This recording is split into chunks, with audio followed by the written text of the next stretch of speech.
Hello there. Welcome in. Glad to have you, whether you're listening on Extra Sports 1300, 740 KVOR, or might I recommend the streaming apps of those two fine radio stations, which you get crystal clear audio of this or any of the shows that you enjoy on both stations.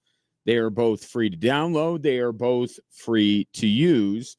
And there is another way that you can consume the show on a daily basis, and that is by watching it anywhere you scroll. It will be a veritable cornucopia of sports topics with a pretty significant lean towards the Denver Broncos, right? Training camp opening and all that good stuff. But I would love to get your thoughts. As always, 719-247-1313 is the number you could call or text.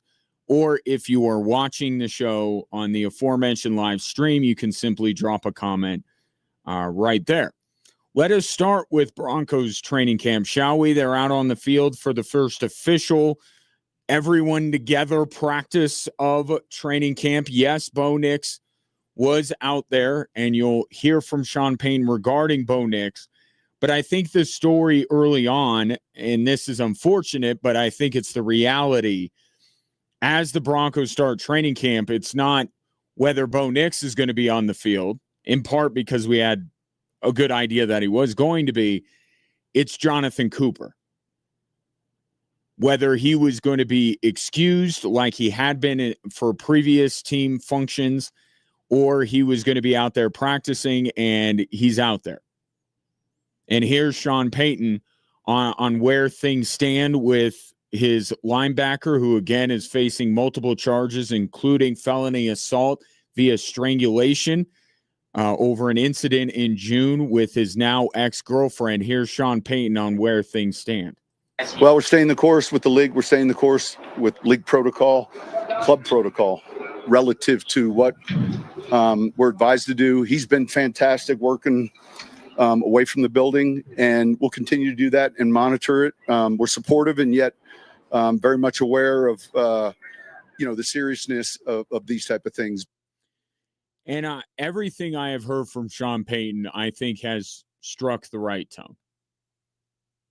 Okay, I don't know which way Sean Payton is leaning with all of this information, whether he thinks that Jonathan Cooper is guilty, all of this, innocent, somewhere in between. I don't know where somewhere in between is, but I'm just saying I don't know where Sean Payton is leaning in all of this. Okay, but until this plays out, and he's right, it's the legal system, it's the league, and then it's the Denver Broncos. So why would Sean Payton jump ahead of all of that? And why would Sean Payton, before the legal process plays out, why would he be anything other than supportive of a player of his? This is how you have to do it. Because it's a locker room. It reverberates. If Sean Payton wants to, take a stand, and let's say that he believes that Jonathan Cooper did all of this stuff and he thinks it's reprehensible, and in his mind, he doesn't want Jonathan Cooper on his football team. Let's just say all of that. But the other 52 guys, or in this case, because it's training camp, a lot more than that, are looking to Sean Payton on how he's going to handle this. And I'm not saying every Broncos player is going to get into this type of trouble, but it's the idea, just the general idea of, does this guy have my back? Does he support the team? And yes, if all of this is true, that's being alleged against Jonathan Cooper, there might be a little bit of egg on the face of Sean Payton for the number of times that he has, talked glowingly about Jonathan Cooper. Right, the work that he's done and talking about how he supports him. But it's the way you have to do it. And right there, Sean Payton is acknowledging that this is a very serious situation. in that there's a reality here that one of his players has committed a felony. And when all of this plays out, Sean Payton may have a very different stance on this. Now, he was asked, as you might imagine, a lot of questions surrounding Jonathan Cooper. He did minimize the idea that this is a distraction. And it's kind of one of those things like he was very quick to cut off the reporter and say, no, it's not. But here's the thing about these distractions. You can't just shout them away. You can't just cut off questions about whether it's a distraction and it not be a distraction. Because the players are going to be asked about it. Sean Payton's going to be asked about it again and again. It is a distraction, but it's a distraction occurring at the beginning of training camp, not a distraction in the middle of a season that many people are labeling as Super Bowl or bust. 100% is a distraction because it's one of the biggest topics of conversation around the Denver Broncos right now.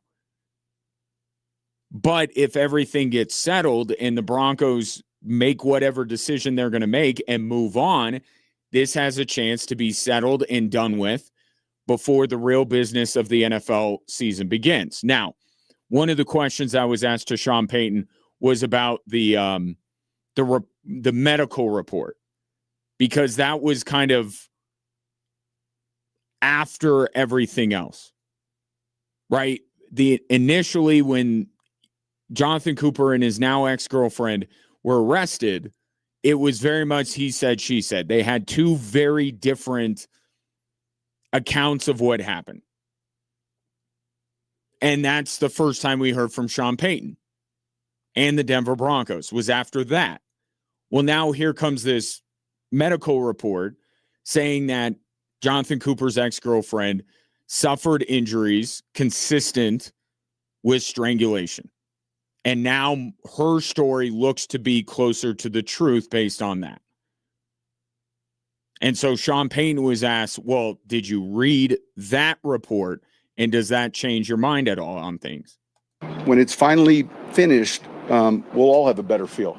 So, it's unfair for me to answer any of those questions right now without having the totality of it finalized. And I think it'll come sooner than later.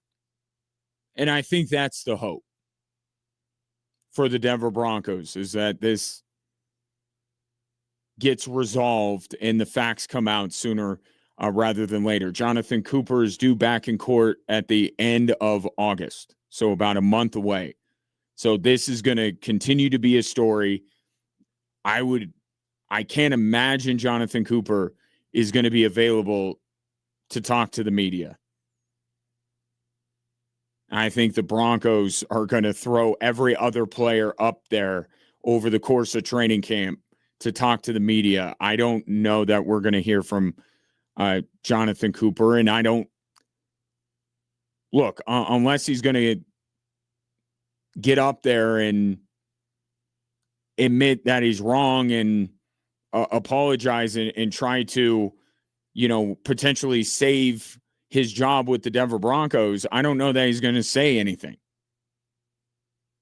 Right. And it is an ongoing investigation. So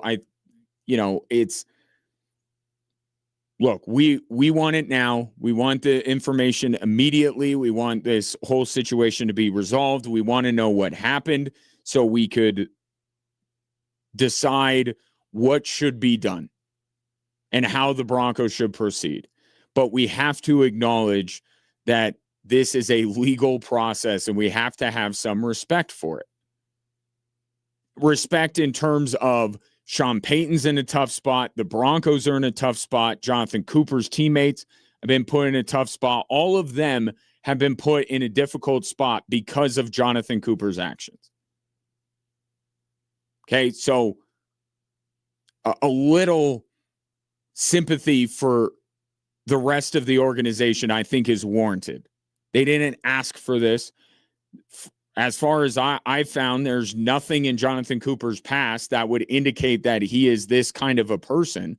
Doesn't mean that he didn't do this, because I look at a medical report and I say, well, that seems significant.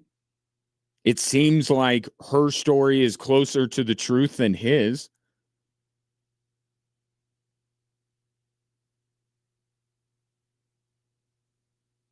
But the Broncos, Sean Payton, have been put into a precarious position. And that's why the order of operations is what it is. Right? The league, the shield, and I mean that because that's their logo, but also in the metaphorical sense of a shield. Roger Goodell in the league office is supposed to protect the franchises within the league. So they're supposed to be the ones that get out in front, be the bad guy, if that's, be the hammer, whatever you want to call it. They're supposed to do that, and then the teams decide above and beyond that what they will do. I don't see any way that Jonathan Cooper is not suspended by the league. I just don't see that. What I wonder is whether Jonathan Cooper will remain a Denver Bronco. And I think whether he is a Denver Bronco or not will very much depend on what the NFL does and what the legal process says. If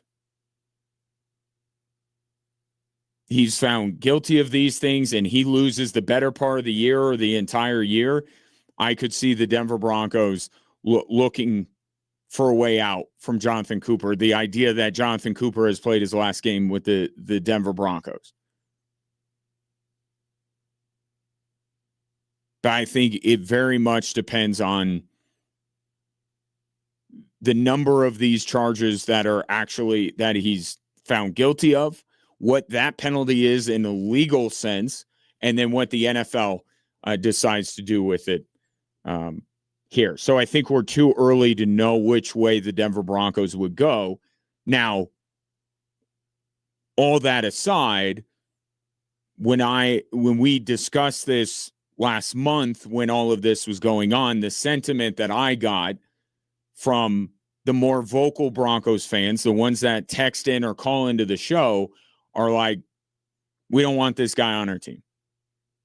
If this stuff is true, if he did this stuff, we don't want him on the team. That seems to be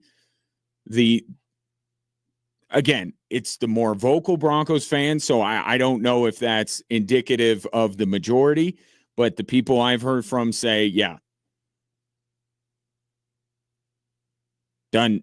Even in a year that expectations are a Super Bowl, there are people that are saying, yeah, I don't want this guy on our team. Now, I think also, too, there's a sense that if Jonathan Cooper is not a part of this team one way or another, either by suspension or by the Broncos releasing him, that the Broncos will be relatively okay. I don't think people are looking at Jonathan Cooper as the difference between the Broncos winning a Super Bowl or not. So I think that's where it comes from as well. But I do believe in talking to you like I do on a daily basis. I think many of you are just looking at it from, we don't want this kind of character on our team. The Broncos are in such a good place right now, not just success on the field, but they look to have one of the more proactive and better owners. They have this brand new facility. They're making upgrades to the stadium. They're going to get a new stadium. It looks like the Broncos very quickly have once again gotten back to the status they had when Pat Bowlen was in charge, and this being one of the top first-rate organizations on all the NFL, and employing somebody that physically assaulted a young woman, it detracts from that. It kind of flies in the face of being a first-class organization. And I think that's where most of the sentiment is coming from. I don't think it's all football like, oh, we'll be fine. We still have Nick Bonito.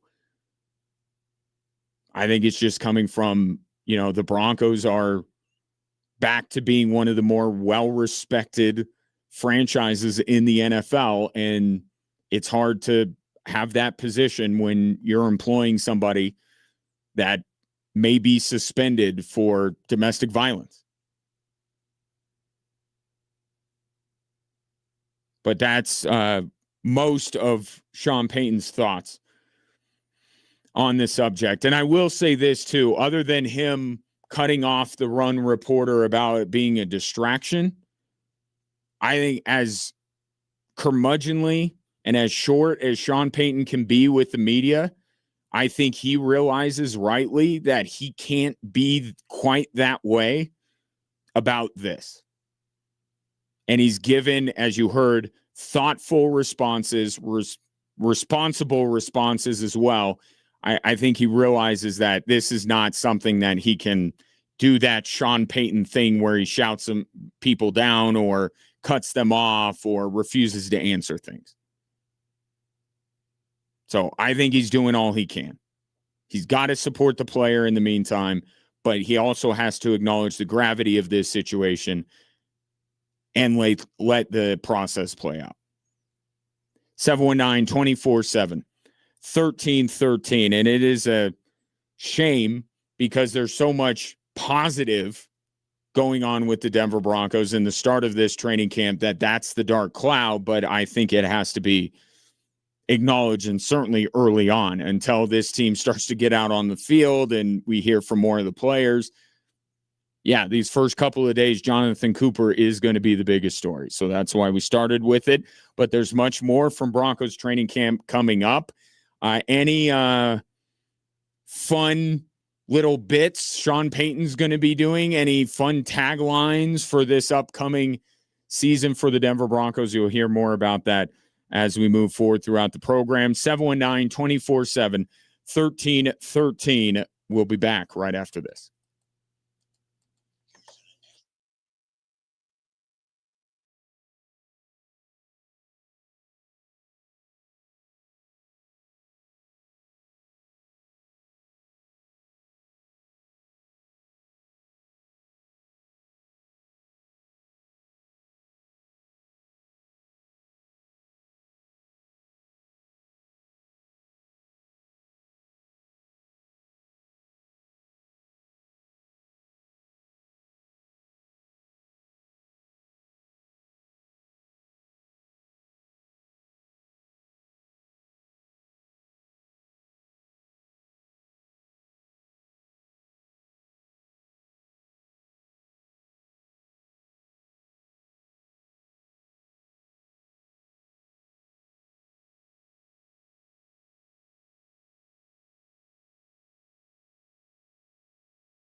Whether you're a student, teacher, or parent, we could all use a little extra cash at the beginning of the school year. That's why we're giving 5 winners $1,000 to spend on any of your back-to-school needs. Head to extrasports1300.com or kvor.com to enter this national contest for your chance to win the back-to-school shopping spree. Elsewhere in the National Football League,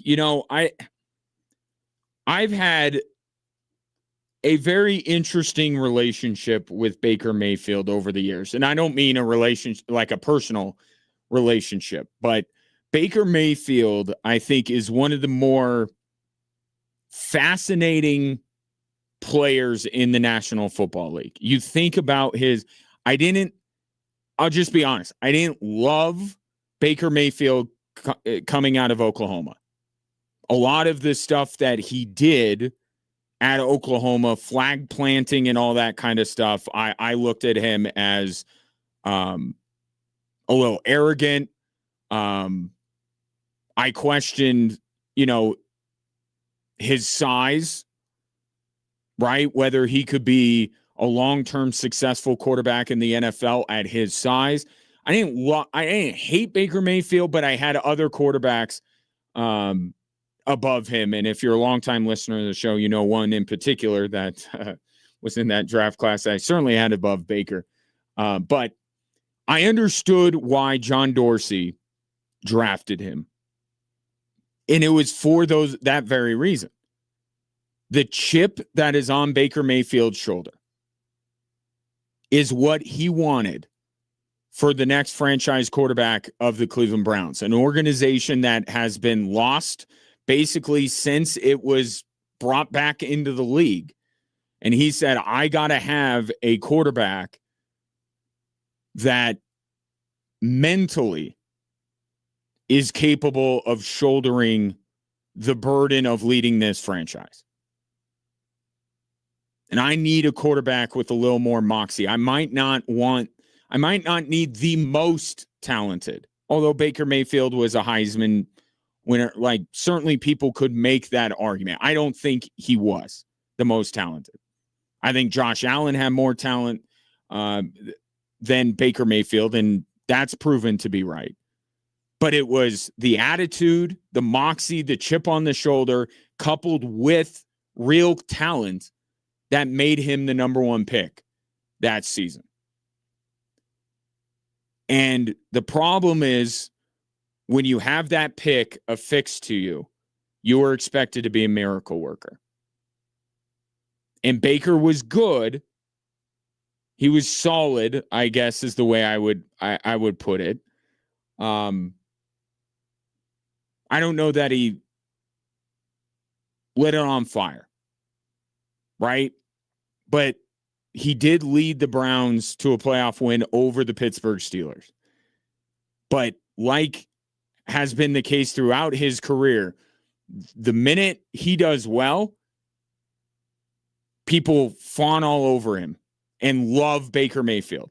But the minute that Baker Mayfield struggles, and this is what happened, right, in Cleveland, right? When he struggled, it was like, this guy's not the dude. The minute he does something, it's like, this dude, I don't love another quarterback in the league more than I love Baker Mayfield. He's just, he's polarizing in that way. He just takes you on kind of an emotional roller coaster with him, where one minute you love him and you wish he was the quarterback of your team, and other times you're like, yeah, this guy's not it. And then you thought, once he left Cleveland, that his career was basically over. He shows up that random Thursday night for the LA Rams against the Raiders, and everyone falls back in love with him. And he goes to Tampa, follows Tom Brady. Right? He's literally the guy after the guy. Like, look, I understand following Tampa Tom is not the same as following New England Tom. But it's still Tom. It's still the GOAT.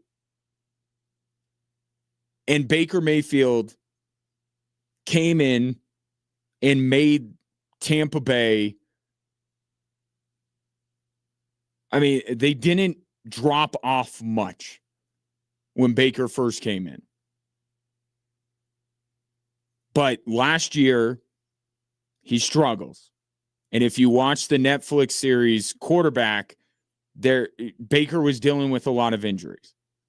But he also would try to play through those, which is great. But as I always say, if you're dealing with injuries and you play, then I have no choice but to judge you on that play. Right? And Baker Mayfield was not completely forthcoming with everything he was dealing with in the moment, but now we know he was dealing with quite a bit of stuff. But he wanted to keep going out there because regardless how you feel about him as far as his talent, dude's a gamer. That's never been in question. So he plays, he struggles. And maybe it's leading Tampa Bay to go, we like you. I don't know that we love you. So Baker Mayfield, doing what Baker Mayfield does, says, you got till training camp. And once training camp begins, if I don't have a deal, I'm playing out my contract, which is almost unheard of, almost unthinkable. Like, who does that? Who turns down the ability to basically, have the security of a multi-year deal, even one that is not at a dollar amount that maybe you want? At least you got the guaranteed money, which quarterbacks get a lot of guaranteed money, upfront money. You got multiple years. Guys don't want to turn that down. Because especially in a sport like football, where we know how dangerous the game is and how close all of these players are to being just done for their career. So for Baker Mayfield to say, as he has, that he's going to play out the final year of his deal and become a free agent, he's going to incur the risk of, if I suffer a career-ending injury, I have nothing beyond this year. It is so Baker Mayfield to do this. And I kind of admire it. It takes some moxie. It takes some bravery to be able to bet on yourself, especially in a league like the NFL. But that's what Baker Mayfield is going to be doing. And I'll say this, with Baker Mayfield not under contract, with the Vita Vea demanding a trade, with Todd Bowles returning as the head coach, the vibes are not great in Tampa, right? It seems like the organization is in a little bit of a pickle right now.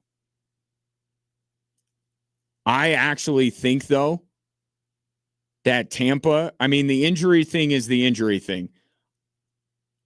I think we're going to look at this season and say maybe it was Baker's finest in Tampa Bay. Because as much as I say nobody else would do what Baker Mayfield is doing, they would keep negotiating. Please, give me a longer-term deal. I think Baker actually has proven in his career he can thrive in this. When he can put those chips on his shoulder, and he's got a big one now, my employer doesn't even believe in me. What's more powerful than that? My own team doesn't believe in me. The organization, I should say. His teammates believe in him.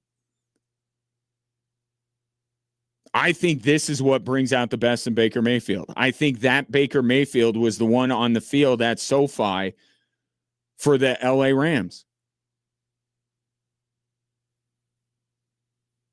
The version of Baker Mayfield that had one night to save his career, and he saved it. If I'm his financial advisor, I don't know that I'm applauding his decision to cut off contract talks, but if I'm a Bucs fan, I'm going to settle in and enjoy the ride because I think Baker's going to be really good this year, even without Mike Evans. Because these are the situations where Baker Mayfield thrives. And I'm all in on it. I don't know that I love a lot of other things, most notably the head coach of the Tampa Bay Buccaneers. But like I said, it's been a winding road between me and Baker Mayfield, but I have arrived in his corner, and I'm going to stay in his corner. Baker Mayfield absolutely deserves to be paid $50 million a year. Think about these quarterbacks as I go down the list. Deshaun Watson's getting 46. Daniel Jones is getting 44.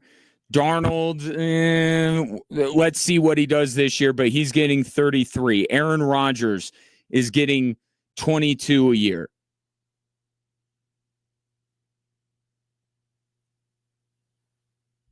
Like, Baker Mayfield should be in that conversation. He absolutely should. And if this season goes well for him, I think it will be the Tampa Bay Buccaneers that will pay him that money. And maybe I don't want to give the Bucs front office and Jason Light too much credit here, but part of me wonders if this is a little bit of a calculation on their part.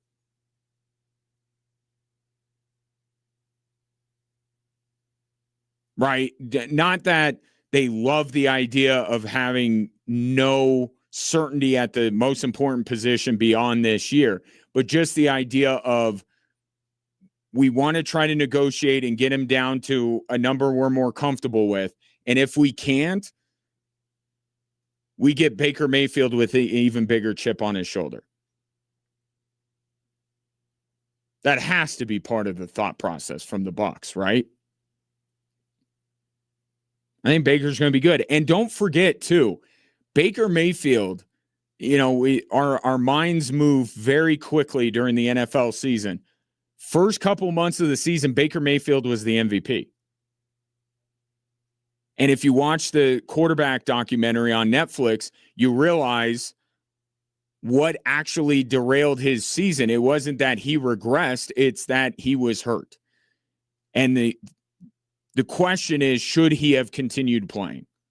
Because there's no doubt that he and the Buccaneers suffered for him pushing through these injuries. But when he was healthy, we were talking about him as an MVP candidate. If he could stay healthy, that's always the if with every human being on planet Earth. I like Baker this season. But the word on the street is Baker Mayfield is being a man of his word. The Bucs did not negotiate a contract with him or come to an agreement before training camp. Baker Mayfield shutting that down and playing out the final year of his deal. Take your thoughts on it. 719-247-1313. More Drive Time Sports after this.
Want to see every Air Force football home game this fall? Well, myself, along with my colleague Jim Arthur, who you hear weekday mornings, 5 to 8 in the morning. Ideally, you start your day with him and your day with me. And he's on KVOR, of course. We are qualifying listeners starting next week to enter to win 4 season tickets to the upcoming Air Force football season. So he'll have a chance each day on his show. I'll have a chance each day on my show to qualify. Give you the details on that when we get closer. This is more of a, hey, heads up, we're doing this. You're probably going to want to be a part of it. And it starts next week. So 5 a.m. to 8 a.m. on KVOR, 3 to 6 p.m.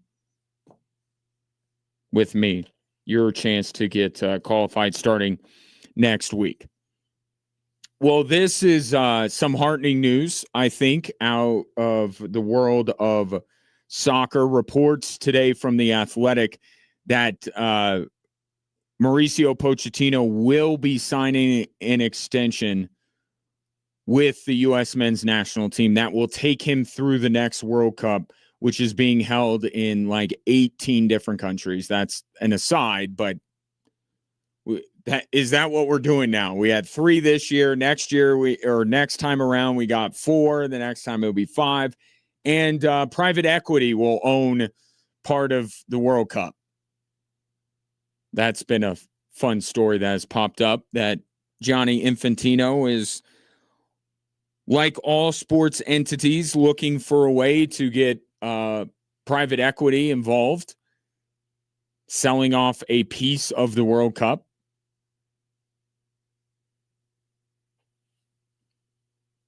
Fans aren't pleased.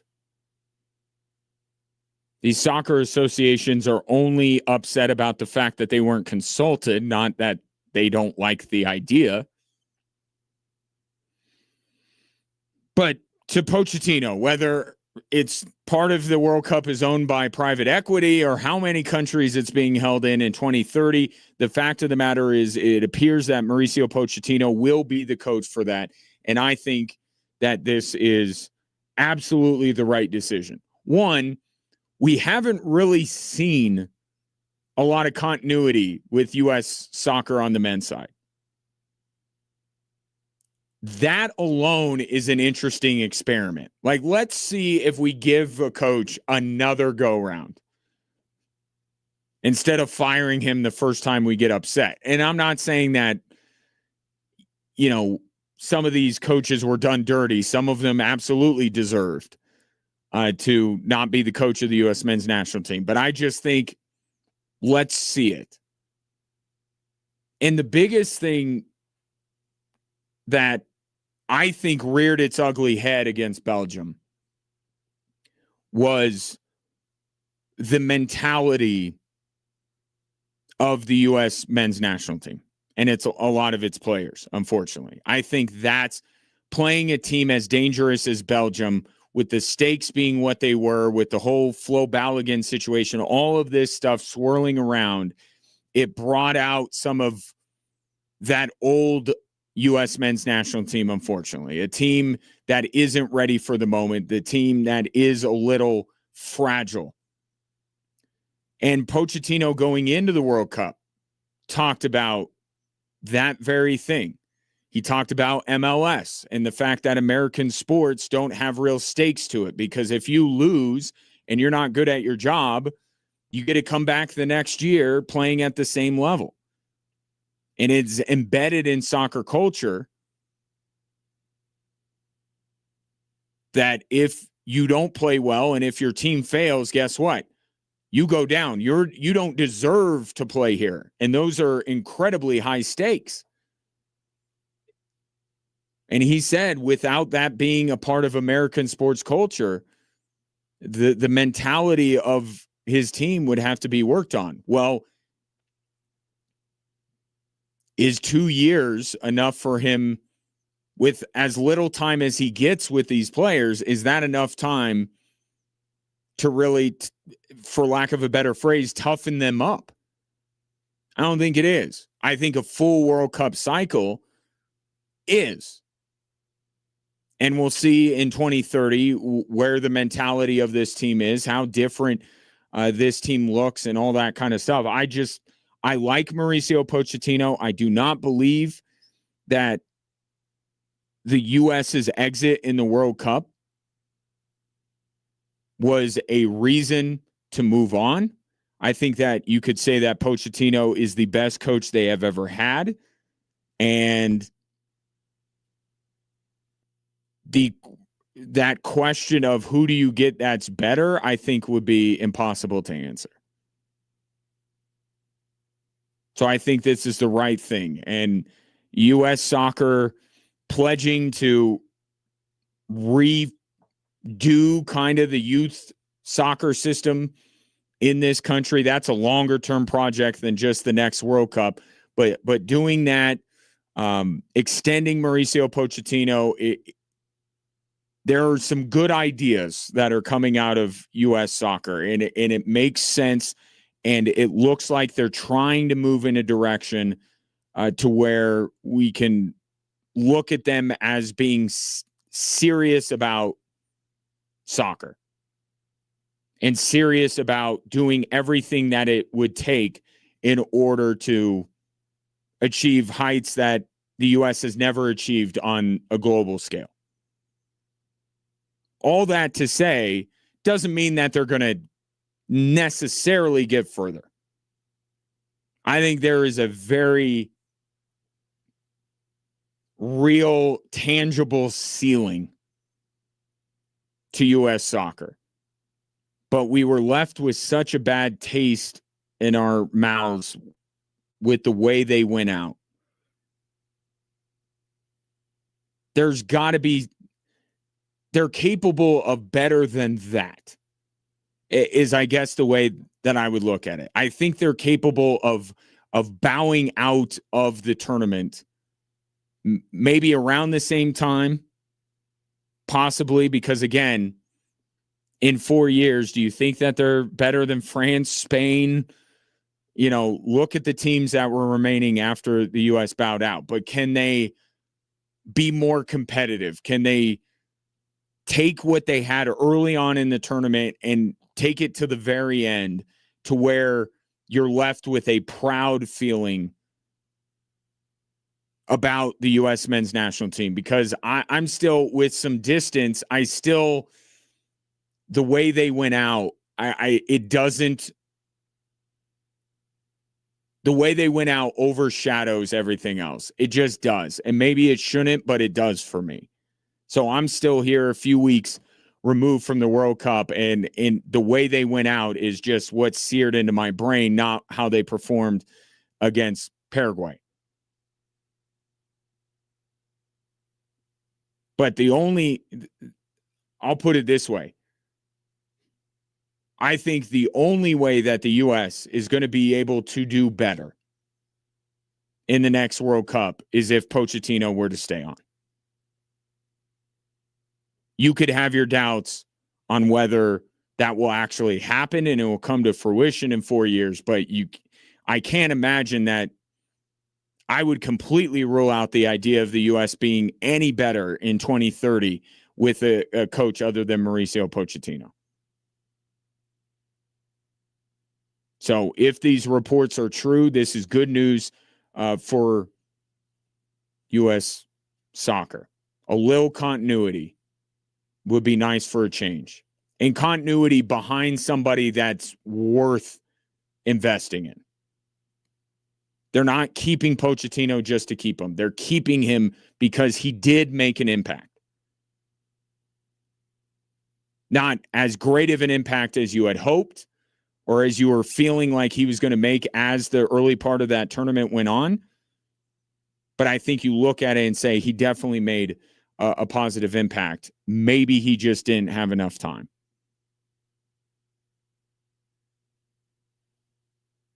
So I'm happy about this. I'm glad. Mauricio Pochettino reportedly will extend his contract with the U.S. men's national team and will be coaching them in 2030. And Morocco's the one I keep thinking of, but there's like 5 other countries that are hosting the World Cup in 2030. I'll take your thoughts from you U.S. soccer fans on this. 719-24/7, 1313. Where do I want to go from here? A minute or two for Tony Romo. Like there's no segue into, hey, let's talk about what happened with Tony Romo. So Tony Romo is pulled over, arrested on suspicion of OWI, which is a new one for me. I always thought that it was DWI or DW or I or whatever. I always thought it started with a D. I didn't realize the acronym started with an O. But now the video has come out. It didn't seem to me like Tony Romo was his most alert. But the video, I don't think it reflects as poorly on him as it might the officer.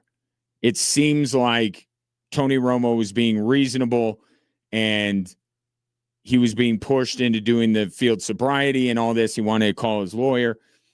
So I don't know. I'm not a legal mind, so I don't know what wiggle room. A lot of people who are legal minds are saying that he might have a little bit of a case here, the way that they handled it. But now there's a report from TMZ that he had an open alcohol container in the car. So my initial thought was it did not look like Tony Romo was, I don't want to say he wasn't sober, but he just didn't look like he was alert, and he looked like something was bothering him. But seemed to go through this stuff okay. Not a good judge of field sobriety tests, but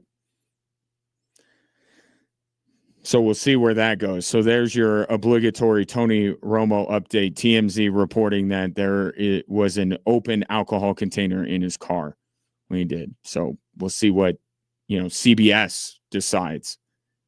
We did have a broadcaster get fired because he allegedly cheated on his girlfriend. I in the hierarchy of bad things you could do, I feel like driving under the influence would be a little bit higher.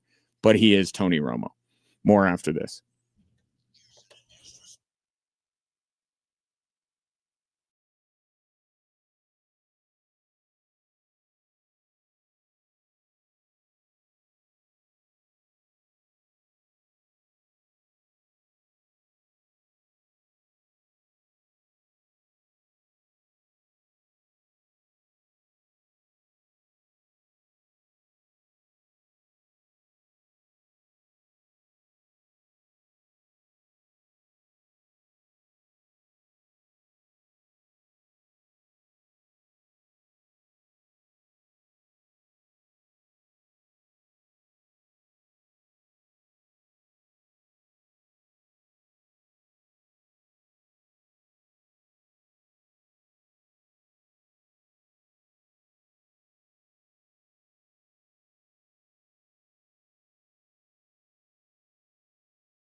Welcome in. Great to have you. Shouts to those of you watching the show anywhere you scroll, and we mean Facebook, we mean YouTube, we mean Twitch, X, and Instagram.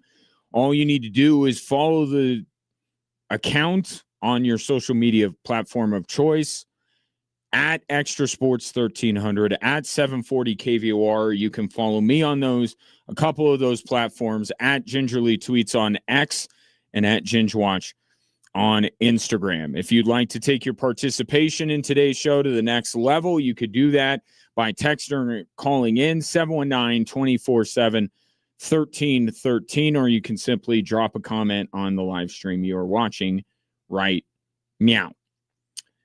Broncos out on the field for the first official practice of training camp. Yes, Bo Nix was out there with his surgically repaired ankle. Yes, Jonathan Cooper was out there with his ongoing legal troubles. More on that coming up. But Sean Payton spoke today, and yesterday the question du jour was, is it Super Bowl or bust? And Sean Payton has been not shy about, and is taking a lot of criticism for how upfront and open he has been about the Broncos going for a Super Bowl. They're trying to win a Super Bowl, not in the it's the goal for everybody way, but the we believe that we can, we should, all of that kind of stuff. And so now you would think, well, they're on the precipice. They just went to the AFC Championship. Surely there is some sort of Super Bowl messaging going on right now at that brand new Broncos facility that they have. Maybe not, says Sean Payton. This is a team that understands or has expectations of playing in the postseason, and yet there's still that journey that starts again. So, and look, this messaging, it's not every day. It can come once every 4 days. There's a topic. Yesterday, with the initial team meeting, it was hitting some of those bullet points that can play against these odds, for instance, of so many one-score games. Where are the areas we really got to look at ourselves and say we can improve here. So I haven't stood up there with an Lombardi trophy yet and said, hey, not yet.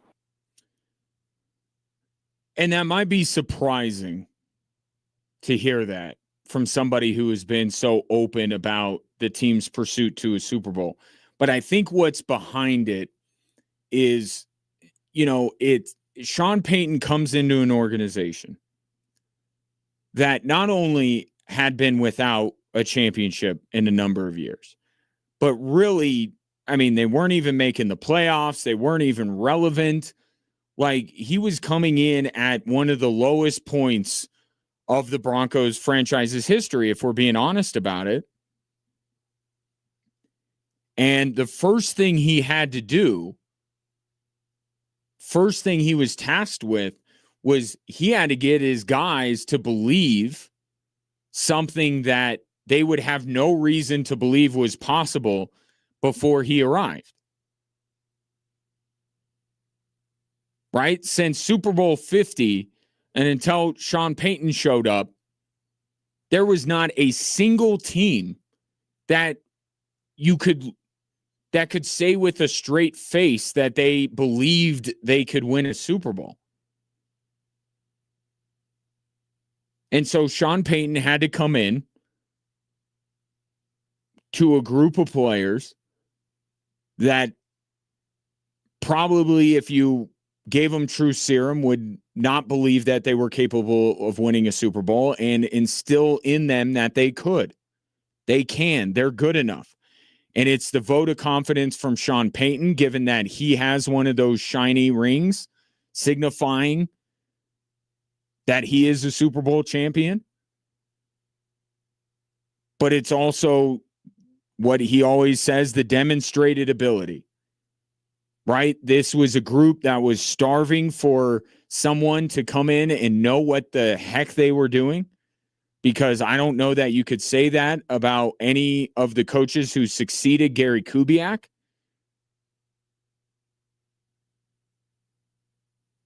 And they took to it. They were eager to learn. Show us. And he showed them.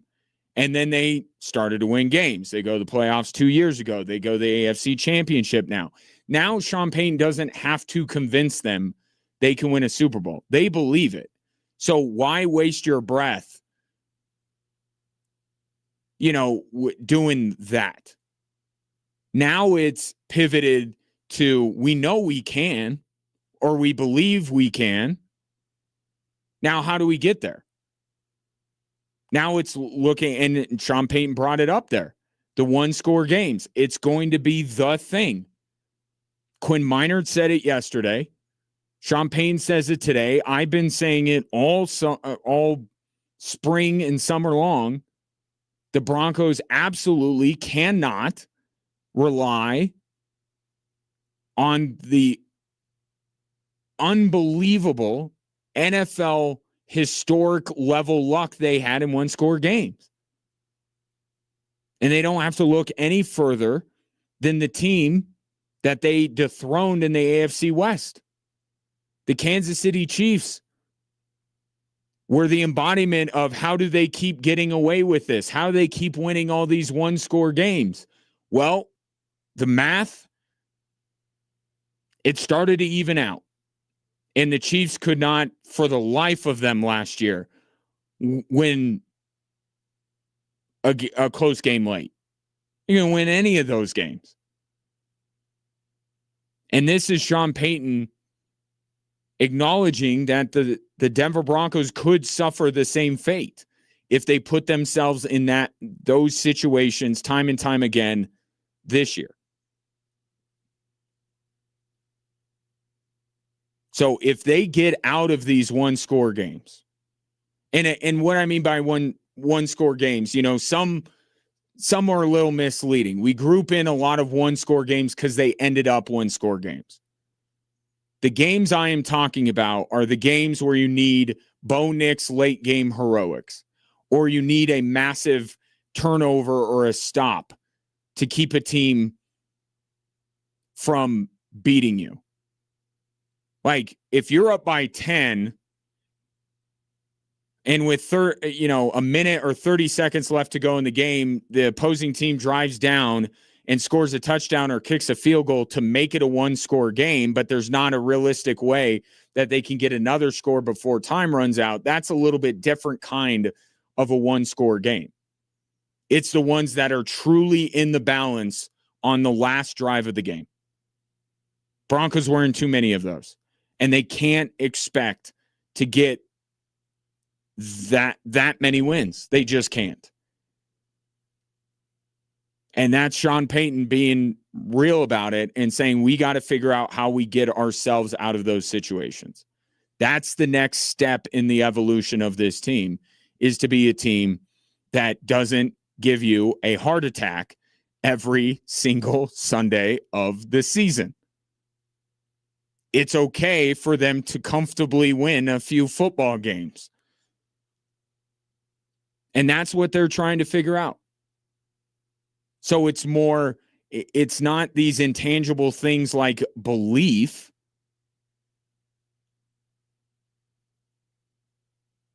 Now it's real practical X's and O's things that the Broncos need to do to get them to where they believe they can go. I'm sure Sean Payton will get creative as the season goes on, but I think all of this big talk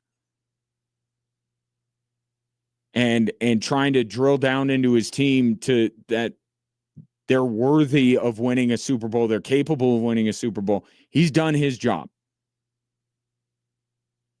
Now the real work begins, and it's just about football. And how this Denver Broncos team can be better. Because if they're better than they were a year ago, they won't be in as many one-score games.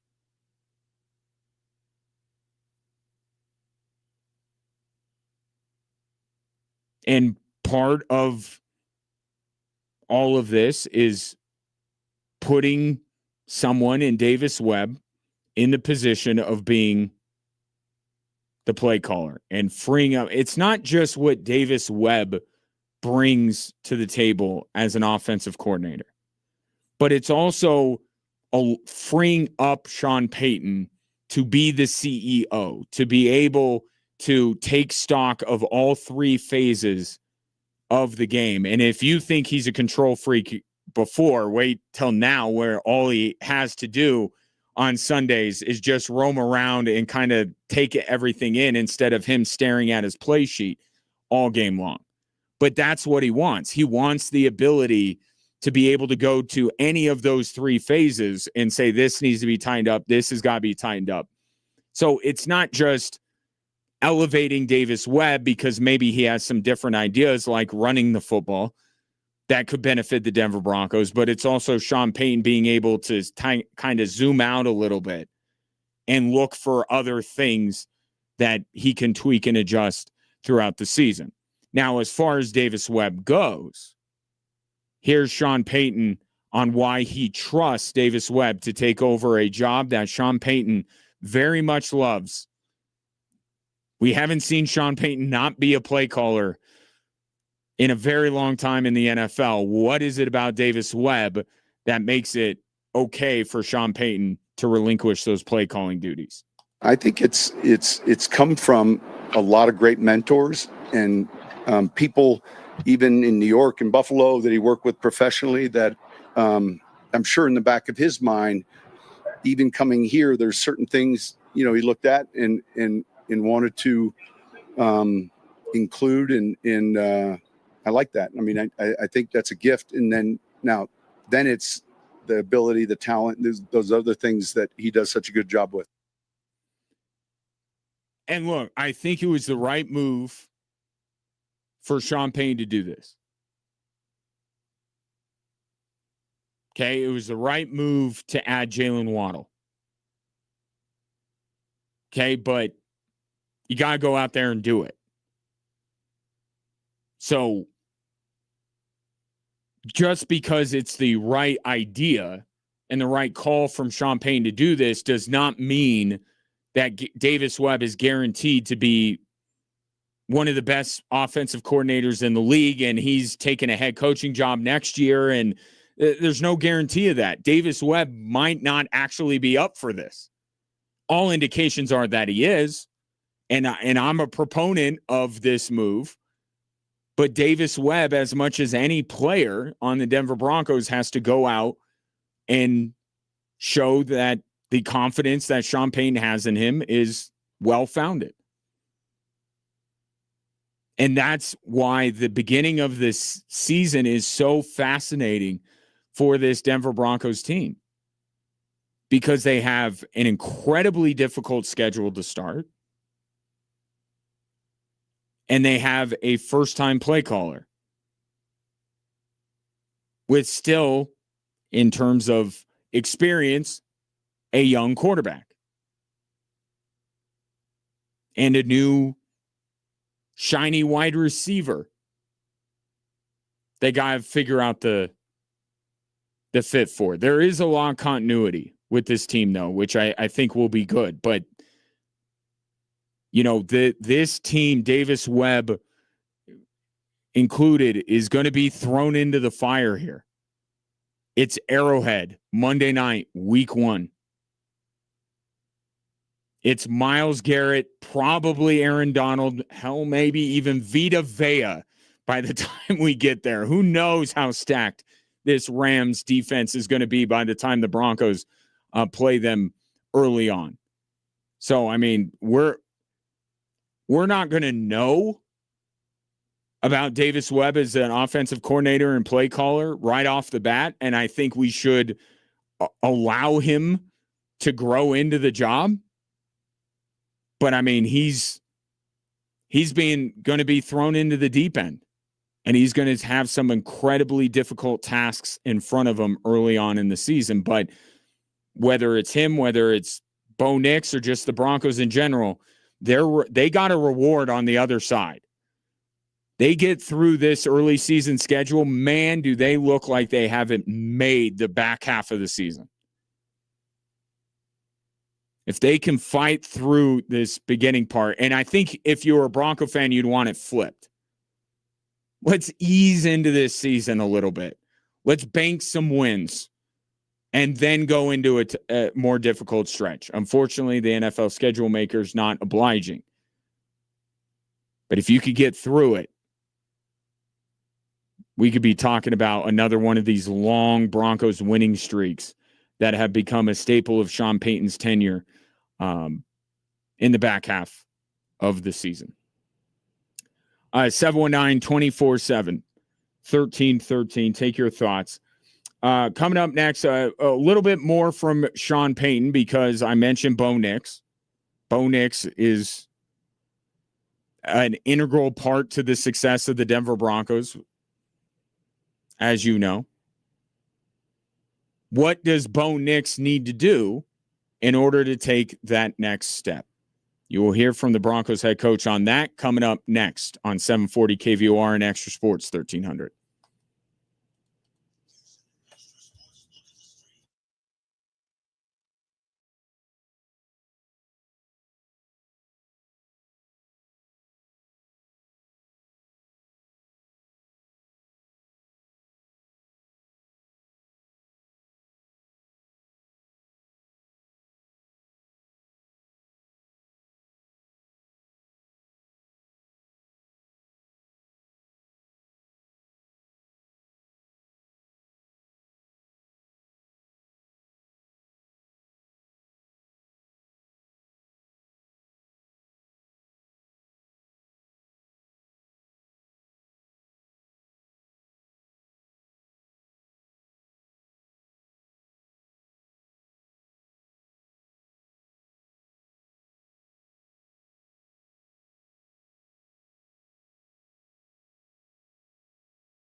Yeah, I know. Here's a novel concept, something that you did not think would be possible in this day and age, but family fun doesn't actually have to cost you a fortune. You could save 50% or more on attractions like Overdrive Raceway, Bogies and Brews, and the U.S. Olympic and Paralympic Museum with our Sweet Deals program.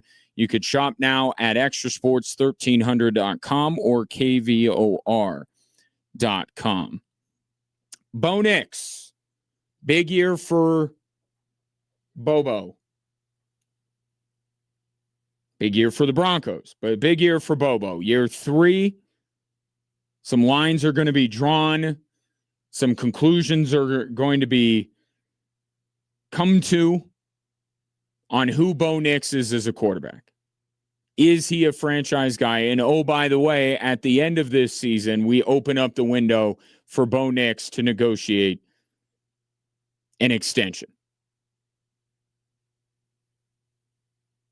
So here in year 3, Sean Payton asked, what can Bo Nix do to get to the next level or take that next step? The next step is kind of cliche. I mean, he just finished winning 14 games and having a really good season. I think he's going to continue to improve. Yes. Man, I'm pleased with the shape he's in, and the timeline relative to everything we've discussed injury-wise is falling into place. It's good to have him back out there in the team periods. And I think there's certain areas for us offensively that can help with the quarterback, a consistent run game throughout the years. There's some things that we can do to help him. And I'm getting the sense from Sean Payton, and this is going to sound a little cringy when I say it because I can't really pull it off, but the way I would put it, this is the don't talk about it, be about it year for the Denver Broncos. Sean Payton seems to be done with, having a latte and spouting off to beat writers. To potentially angering fans, players, coaches around the league for the things that he's saying, right? When they lost to Buffalo in the playoffs, it was, well, we felt good about our next opponent if we were able to win, right? That was the ego of Sean Payton run amok, right? You got smoked by the Bills and you have the audacity to sit there at the podium and say that you would have beaten the Kansas City Chiefs. And I think it just goes back to what I was talking about in the last segment. He doesn't have to do that stuff anymore. He was doing that stuff for his team. Maybe a little bit his own ego. We could be fair.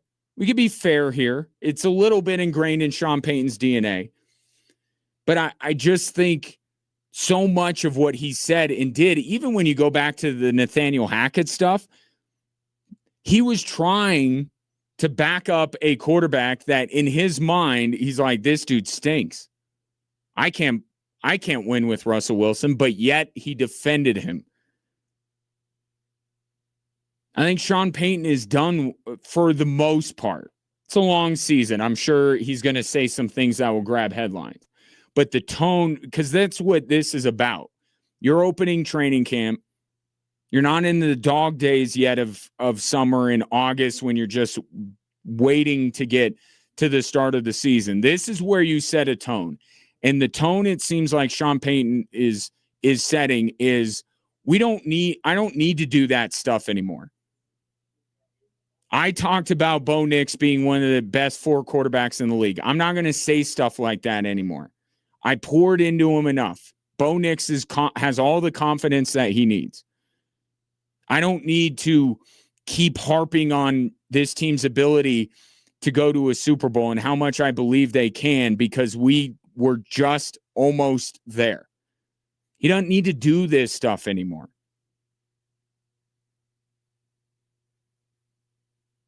And it's the same thing with Bo Nix. It's no lofty expectations. It's no Bo Nix is the best quarterback in the league. None of this kind of stuff. We're happy to have him. The ankle is good. And now we got to do other stuff like run the football in order to take some pressure off of him. And that's something that has been quite consistent with Sean Payton. Remember when he said, I'm not worried about Stiddy? Right? That's in line with that. Like, I'm not worried about Bo Nix taking the next step or what Bo Nix is going to do. I want to make sure that the rest of the team is doing what they need to do in order to, pull their weight or to make Bo Nix's job a little bit easier. But I don't think at the same time, I don't think that anybody, maybe they would have won the AFC Championship. The Seattle Seahawks would have beaten the Denver Broncos. To go to a Super Bowl and to win a Super Bowl this year, Bo Nix has to be better. I think that's obvious. So how can he? What is that next step? Allow me to answer the question that Sean Payton did not want to answer because it's too cliche, although this dude spouts off cliches quite a bit. It starts with the pocket presence. He has to be less rushed. And I know that Sean Payton has drilled into him, you can't take sacks. And I think that has contributed to some of this behavior. This skittish behavior that we see from Bo Nix in the pocket is partially because Sean Payton doesn't want him to take a sack. Right? But he's got to find the balance between, and I think it's just understanding your game, understanding what you're capable of. Like, yes, whether it's Davis Webb or Sean Payton, that's the offensive coordinator, neither one of them are going to want Bo Nix to be sacked on first down to put them behind the chains. But understanding that it looked at times that Bo Nix didn't realize he had more time than he had. He had more time, but he's very skittish in the pocket. He's got to calm down a little bit. He's got to push the envelope just a little bit. In terms of, okay, I do see that there's some pressure coming, but do I still have a split second here to be able to hang in here in the pocket and make a play? I think he needs to find that balance a little bit better, be a little bit more comfortable in the pocket. He's going to naturally move around with his athletic ability and with his ability to run. He's going to move around a lot. But there's a difference between being mobile. Like he could still have pocket presence and be moving in the pocket. I'm talking about the throws where he's not setting himself, the skittish kind of behavior. That's what has to be cut down. You can move around in the pocket and still be hanging in there to try and make a play. So I think that is where it starts for Bo Nix. And then it's the deep ball. It's the deep ball. How much of this is Bo Nix taking, I heard Chase Daniel on Dan Patrick this morning, and he said taking the profit. Right? You got a guaranteed gain right in front of you, take it. And I think Bo Nix did do a good job of taking that profit last season. But if you're going to win big, right? If you're going to win a Super Bowl, you got to weigh that and say, maybe there's more beyond this. So how much of it is him? How much of it was Sean Payton's play calling and coaching that went into it? Well, we'll see, because we're removing one of the variables. Now Davis Webb is in here. Will we see Bo Nix push the ball downfield a little bit more. And more importantly than merely pushing it downfield is completing it downfield. The downfield accuracy of Bo Nix, the downfield decision-making of Bo Nix is another thing that has to be better this season if he's going to take the next step. Well, a lot of this ties right into Jalen Waddle. Because you could argue that part of the reason why Bo Nix's downfield accuracy was not where you'd like it to be is because he didn't have guys downfield that were reliable enough targets. And there's one quarterback in the NFL that had more wide receiver drops than Bo Nix. So it's fair. But also no one has a wide receiver core that never drops the ball. So if that drops number comes down a little bit, we should see Bo Nix's downfield accuracy go up, but I still see sometimes the accuracy is not there anyway, and maybe the decision is all wrong. But Jalen Waddle and his downfield ability and his ability to separate is supposed to help that. That's part of the reason why he's here.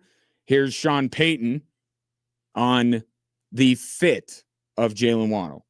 There's certain prototypes per position, and then there's that one, if they can walk on water, then, and he's one of those guys relative to how he runs, how he stops, his competitive instincts. There's a clear vision for him. And I think, man, the knowledge we have a team meeting pretty soon, but the knowledge we had with all the other pieces relative to a trade like that was important.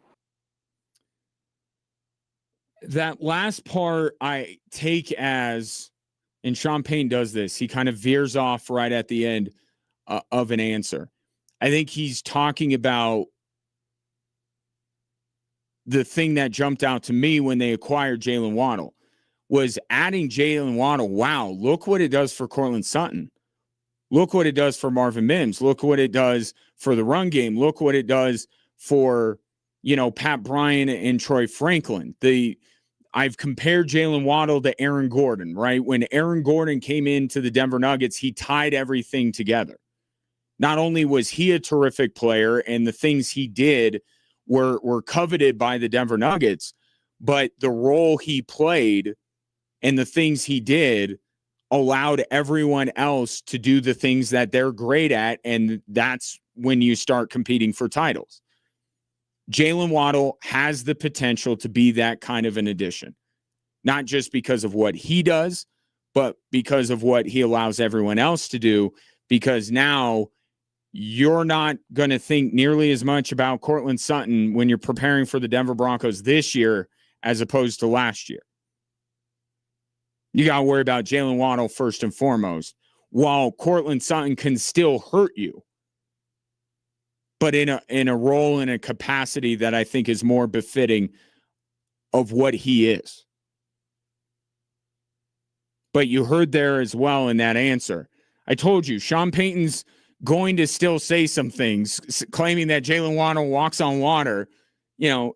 Maybe it's because he's the new guy. So he's like, I got to treat him like I treated all these other guys and just gushing about them. But it's just, you see what Jalen Waddle does and you're like, this is just a perfect fit. It just is.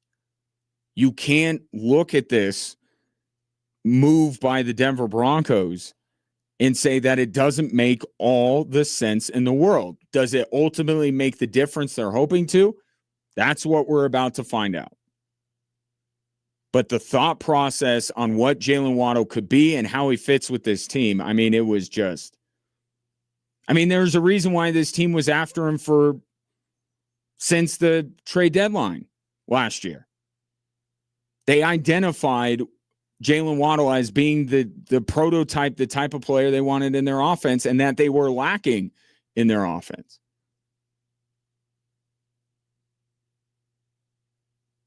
But that's why Jalen Waddle's here. In part because his skill set and the fact that he is clearly the best, most talented wide receiver on the Denver Broncos should allow Bo Nix to take that next step. And we've seen this time and time again with quarterbacks in the National Football League. Right? They get these number one receivers that come in, and it's a huge part of their development. And then you see a guy play his best football. And we'll see if Jalen Waddle has that same effect on Bo Nix. But next step for Bo Nix, for me, downfield, deep downfield, that has to improve, but it starts in the pocket. Being more comfortable, being more confident, and also having that timer maybe take a tick longer and see if you can make a good play into a great play. 719-247-1313. What do you think Bo Nix needs to do in order to take the next step, and how important will Jalen Waddle be in that for you? 719-247-1313. More Drive Time Sports after this.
Watson watch continues. Day, whatever it is. Waiting for a resolution to Peyton Watson's situation with the Denver Nuggets. Nothing. I'm not reporting anything today. So same. But the discourse around this, I think people are kind of missing a little bit of the point here, because there's this idea that it's a report. I don't want to say it's an idea that Clutch Sports wants Peyton Watson to get paid more than Christian Brown got paid. And I think people are taking it in different ways that they don't need to. Do you think that this is Peyton Watson authorizing his representatives to tell the Denver Nuggets, you gave that scrub $25 million, you should give? Like that's not, I don't think that's how the negotiations are going. I think this is truly about, you had a restricted free agent last offseason. Well, Christian Brown still could have been a restricted free agent right now, just like Peyton Watson. But you did this last year. This is the market. That's what Clutch Sports is arguing. You set the market for a Denver Nuggets restricted free agent. It's $25 million. We think that, I mean, of course they're going to say that they think Peyton Watson's better, but it doesn't have to be anti-Christian Brown. I think the way the negotiation is going is just, look, you just signed a restricted free agent this past offseason at over $25 million, and you're offering my client 18. I think that's what this is about. And any idea that it's going to get awkward with the Denver Nuggets, like, come on now. This is the business, first of all. And I don't think there's any reason to think that there will be animosity between Christian Brown and Peyton Watson. Anytime someone gets paid, the belief from agents is that's the market. That's the going rate. We want the going rate. Or if we can make a compelling enough case, we want above it. We want to set the new market. That's how these things work. But what I will say is this is why I still, for the life of me, can't understand why the Denver Nuggets signed Christian Brown when they did. I can acknowledge that Christian Brown has done more for the Denver Nuggets, and this could be, this is an argument against Peyton Watson. Christian Brown has done more for the Denver Nuggets in his career than Peyton Watson has. So based on that, you could say that Christian Brown is more valuable than Peyton Watson, or deserves more money than Peyton Watson. But the issue that the Denver Nuggets invited, for reasons that I still don't comprehend, is why, to me, you jumped the gun. You had two restricted free agents. Restricted free agency is the same as it was 2, 3, 4, 5 years ago. The Nuggets could have had control here. They could have used a down season from Christian Brown in negotiations and say, okay, well, maybe we're not going 25. I don't understand why Christian Brown, they had to get something done, and Peyton Watson, no. To me, I say, not sign them both this offseason. I say let them both play out last year. Maybe there's a salary cap reason.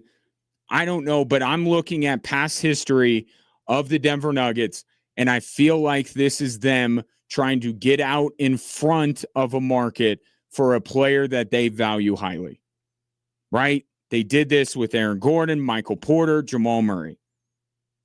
And they did it with Christian Brown, a guy who did contribute, you can't take this away from him, did contribute to a Nuggets championship. But here's the problem. Michael Porter was overpaid. Aaron Gordon, given his health, recently, overpaid. Jamal Murray, overpaid. The Nuggets got out in front of it at a time where you got to lock up your guys, but it aged poorly. These contracts aged poorly, especially Porter's and Jamal Murray's. Aaron Gordon, we're just getting to the point now where we're like, man, is this guy, 2 years in a row now, he hasn't been healthy for the playoffs. Is he worth X number of dollars?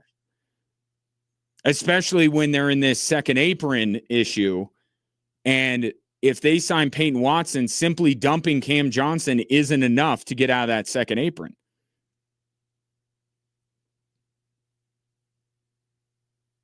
And then you start looking at why they're in the second apron. You're going, Aaron Gordon. But I think there are levels to this. And I think Jamal Murray is more overpaid than Aaron Gordon. I think Michael Porter was more overpaid than Aaron Gordon, and Christian Brown is more overpaid than Aaron Gordon. But you could look at all of those contracts and go, I don't know that those contracts are worth it right now. So my question is, why didn't you learn from previous mistakes? Why didn't you adapt to the new way of doing things in the NBA and say, we have control here. You're a restricted free agent. You're not an unrestricted free agent. We're going to let this thing play out. And I'm not saying they could get two for the price of one, but maybe they can lower Christian Brown's number and give Peyton Watson a couple more million, and we're good to go with both of these guys making about the same amount of money. So I just think that the Denver Nuggets brought this on themselves by being in a rush to sign a player that helped them win a title, but helped them win a title as a rotational bench player. And they turned around and paid him like he is an integral part to the core of this team. And I just don't view Christian Brown as a core player.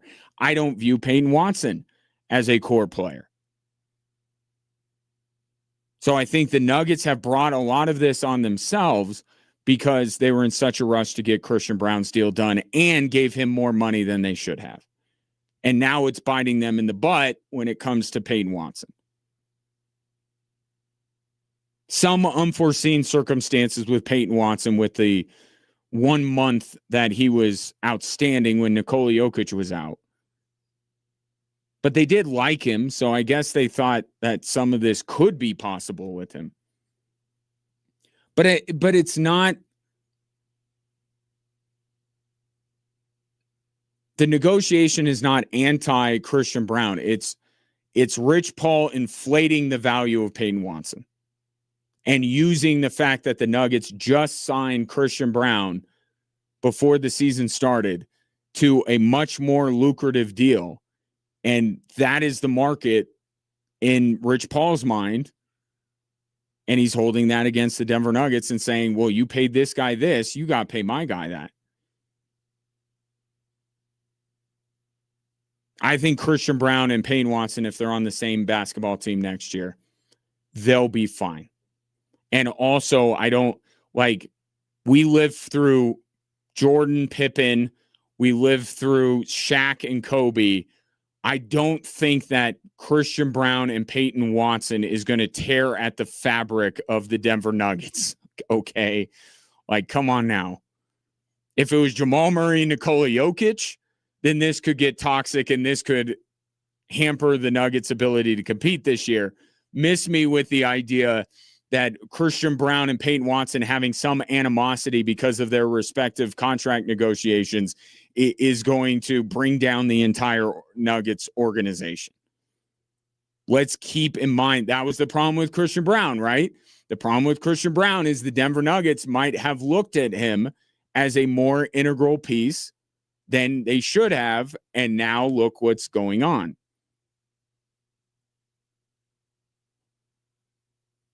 This needs to be done, though. I know, I got crap for the better part of a month because I'm talking about LeBron. LeBron James is the greatest player of his generation, and the team he ended up going to is now everybody's pick to get out of the Eastern Conference. That ended up being significant. That ended up being, newsworthy. Peyton Watson's situation dragging on this long is not worth it. I feel for the people in Chicago and in San Francisco last couple of years, because I'm sure they were doing this with Josh Giddey and Jonathan Kuminga. And it was like, this needs to be done. But as I told you, it doesn't have to be done anytime soon. End of September is where this has to have a resolution. 719-24/7. 1313. There is another Colorado sports. Well, he's a star. I don't want to call Peyton Watson a star, but there is another athlete in Colorado that is due for a payday and is more deserving of a big payday. Where are we at with Kale and the Colorado Avalanche? I want to get into that coming up next hour. In the more immediate future, we'll hit the three stories that are driving the show. Sean Payton on expectations, on Jonathan Cooper's presence at training camp, and a mystery third story that I will get to. You're listening to Drive Time Sports on 740 KVUR and Extra Sports 1300.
Hello there. Welcome in. Glad to have you, whether you're listening on Extra Sports 1300, 740 KVOR, or you are watching the show anywhere you scroll.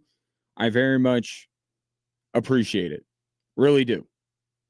And I'd love to hear from you as well. 719-247-1313. You could call or text into the show, or if you are watching the live stream on Facebook, YouTube, Twitch, Instagram, or X, you can simply sound off on those platforms. And I am chronically online, so I will see it. Perhaps you have some thoughts on the three stories that are driving the show.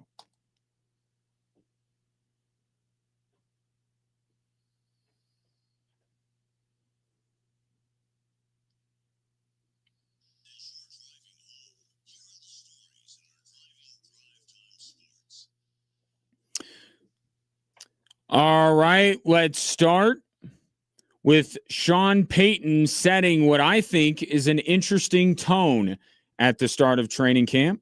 This is a team that understands or has expectations of playing in the postseason, and yet there's still that journey that starts again. So, and look, this messaging, it's not every day. It can come once every 4 days. There's a topic. Yesterday, with the initial team meeting, it was hitting some of those bullet points that can play against these odds. For instance, so many one-score games. Where are the areas we really got to look at ourselves and say we can improve here. So I haven't stood up there with the Lombardi Trophy yet and said, hey, not yet. Sean Payton, not as boisterous, not as overconfident, some people might call it that, as he has been in years past. Why? This team was one win away, a win that everyone agrees they would have gotten had Bo Nix been healthy. This is the time. This is the time to be like, yeah, we're winning. I mean, pull a Joe Willie Namath here, guarantee a Super Bowl. Like, this is the next step in Sean Payton's evolution in Denver, is to out and out call it in July that his team's going to win a Super Bowl. Well, if he's looking for a slogan to slap on a t-shirt, based on what he just said, I think it would be, don't talk about it, be about it. I think that's the tone that Sean Payton is setting. Because a lot of his comments in the past that were viewed as arrogant were him trying to get his team's confidence level up, to get them to believe. If he's standing at the podium to a national audience and claiming, in the face of getting absolutely smacked by the Buffalo Bills in the playoffs 2 years ago, that they would have beaten the Kansas City Chiefs and gone to the AFC Championship had they beaten Buffalo. And then you're going to talk about Bo Nix being a top 4 quarterback in 3 years. And you're talking about the Broncos having a formula to beat the Kansas City Chiefs. All these things that he says that we just don't hear from coaches, that is viewed as arrogant. It's him trying to hype up his team, trying to get his team to believe at the same level he does. Well, from that standpoint, mission accomplished. Right? Especially with the way last season ended. I don't think there's a Broncos player, and I heard Courtland Sutton at the Pro Bowl, and I think that he's indicative of the entire team. I think they feel like, hey, if we have Bo Nix in that game, we're going to the Super Bowl. I don't think this team is hurting for confidence one bit. I don't think Sean Payton needs to build them up. What I think Sean Payton needs to do now, and what the Broncos need to do, is truly improve and focus on improving. The belief is there. And that's half the battle, 75% of the battle, whatever it is. But that battle has been won. This Broncos team is confident. Now it's just about being a better football team this year, which they're going to have to be if they're going to make the Super Bowl. They can't be just what they were last year. There's too many good teams that are coming back into the fold this year for the Broncos to just stand pat and plateau if they want to go to a Super Bowl. So I think that's the tone that Sean Payton is taking. I've done all the talking. I've hyped up my team. I've got them buying in. They believe. We believe in our building that we can win a Super Bowl. Now it's just about the work. Now it's about how do we get out of these one-score games? How does Bo Nix become a better downfield passer? What can Jalen Waddle do for us?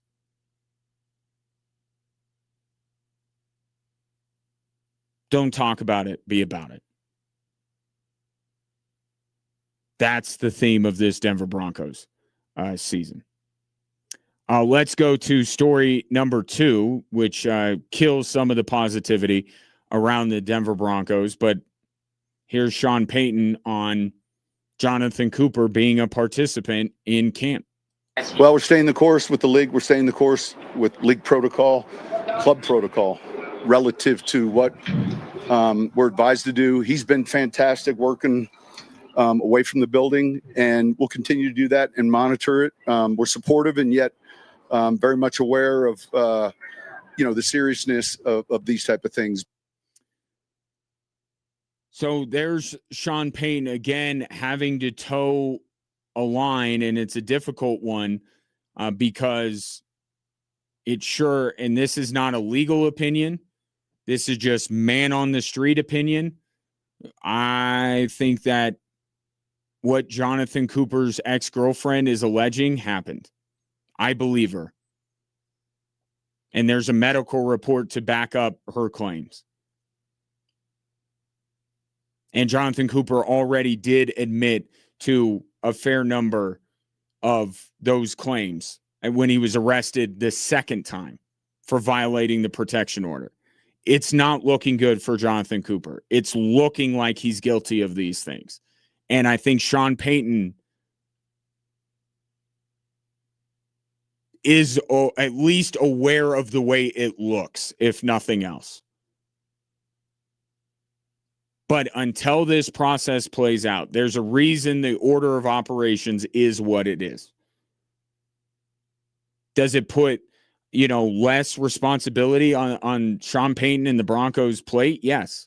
But it should be that way. They are a member team of the NFL. The NFL, the league, the shield should deal with this before they need to deal with it. And the NFL can stand behind the legal system and let that play out before they make a move if they so choose. So yes, the Broncos should be down the line. The Broncos, and whether they cut Jonathan Cooper, it should be later. There are other things that have to happen first. So in the meantime, Sean Payton has to have the back of his player. Because it's not about Jonathan Cooper. I think that's important to note here. That Sean Payton saying what he just said is actually not about Jonathan Cooper. It's about everyone else in that locker room. It's about everyone else in that locker room realizing that in an extreme situation, I don't expect a lot of Denver Broncos to find themselves in that similar situation. In the most extreme case, Sean Payton, the head coach of the Denver Broncos, he's going to have our back. That's a coach that will support me. And that's an important message to send to everyone else on the roster, not just Jonathan Cooper. And then if it turns out that Jonathan Cooper is guilty and he's guilty of a felony and everything his ex-girlfriend alleges is 100% true, and the Broncos end up cutting Jonathan Cooper, yeah, it will be a little bit awkward when Sean Payton was somewhat effusive with his praise about Jonathan Cooper and the work he's done. But what the lasting impact will be in that locker room is, look, he didn't jump to conclusions. He had a player back, and that resonates in a locker room. But Jonathan Cooper due back in court on August 31st. Sean Payton did express some optimism that this situation was going to be dealt with, concluded sooner rather than later. We'll see what that means. I'm still of the mind, and I think many Broncos fans are as well, that I have heard from, that if he's found that he did this stuff, strangled, picked a young woman up by her neck, destroyed her cell phone, threatened her, all of this kind of stuff, Broncos don't need a player like that on their team. And I think Sean Payton, I think the Broncos will feel the same way. I do. But in the meantime, they wait. I think Sean Payton's handling that the right way as well. Story number 3, speaking of coaches, good news. Reports from The Athletic that Mauricio Pochettino will extend his contract with U.S. Soccer and will be the head coach of the U.S. men's national team in the 2030 World Cup. There was a lot of doubt on whether he would, that maybe he jumped back into the club coaching ranks.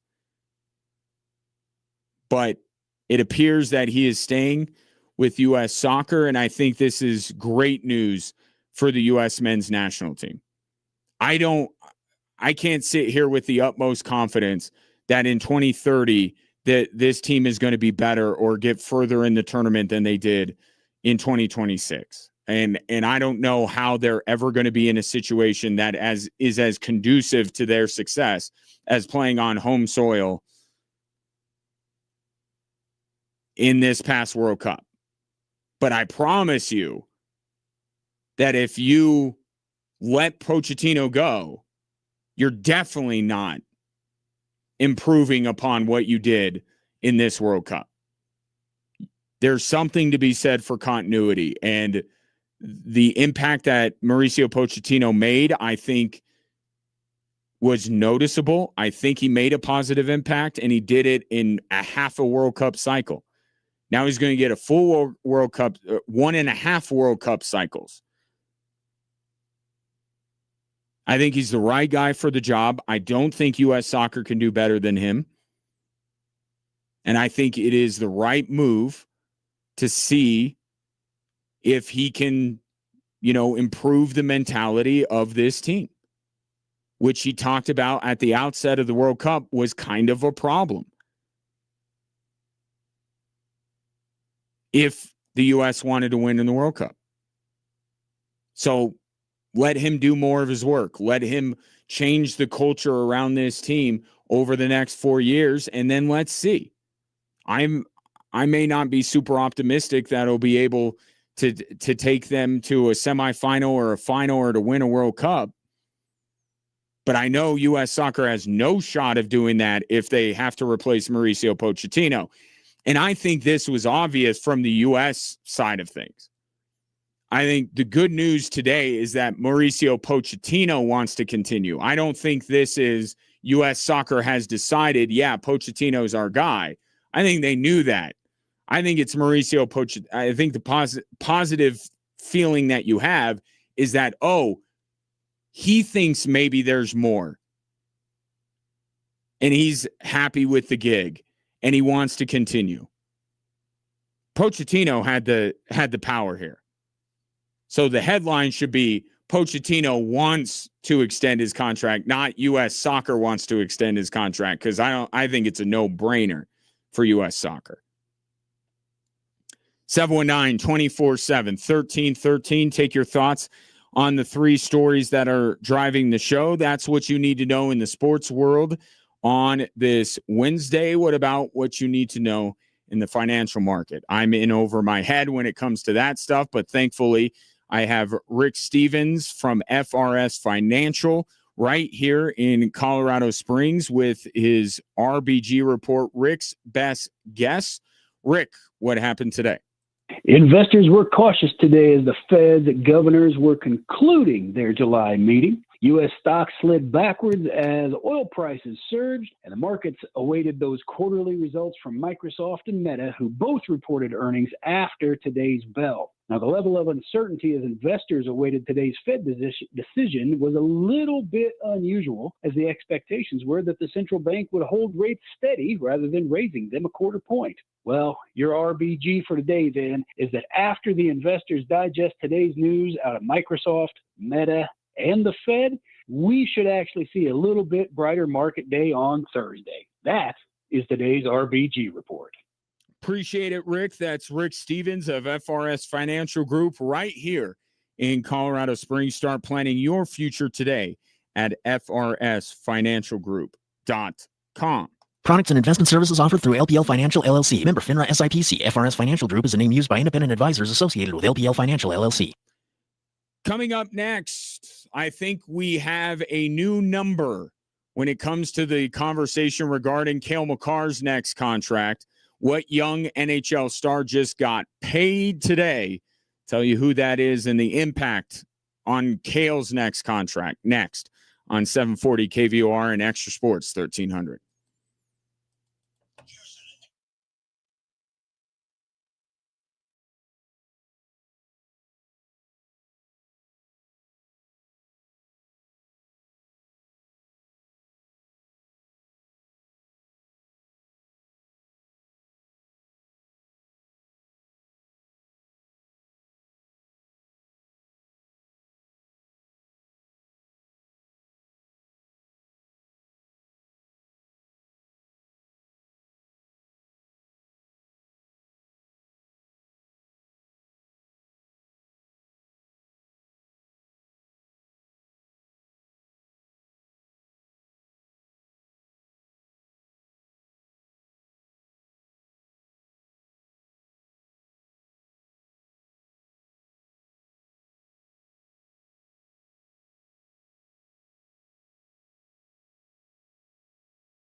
Aaron Gordon deleted his Instagram.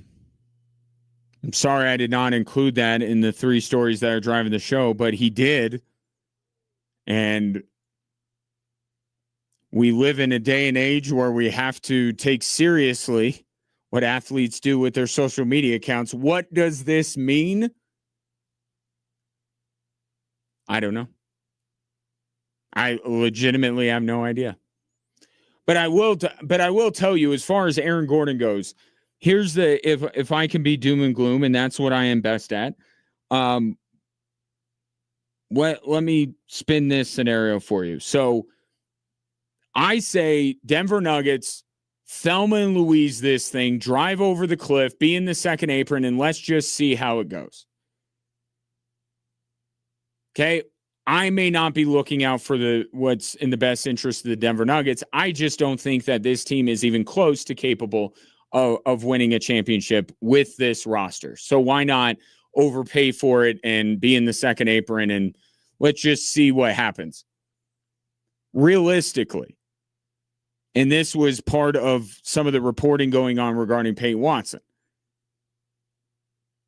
If the Nuggets sign Peyton Watson, and even if they don't, the Denver Nuggets are not going to be in the second apron. They are not going to stand there on the island all alone with every other NBA team playing by a different set of rules. Okay, you think it was difficult for them to compete in the last few years. Wait till they're sitting in the second apron and nobody else is. They're going to be a leper in the NBA. No one's going to deal with them. And everyone's just going to wait till it all falls apart and start, picking up the remains of a once great society. So they're not going to be in the second apron. So if they don't sign Peyton Watson, they can make a minor move and like a Zeke Naji type move and get out of it. Okay? Done. They sign Peyton Watson, they would almost assuredly have to unload the contract of Cam Johnson, and then that wouldn't even be enough.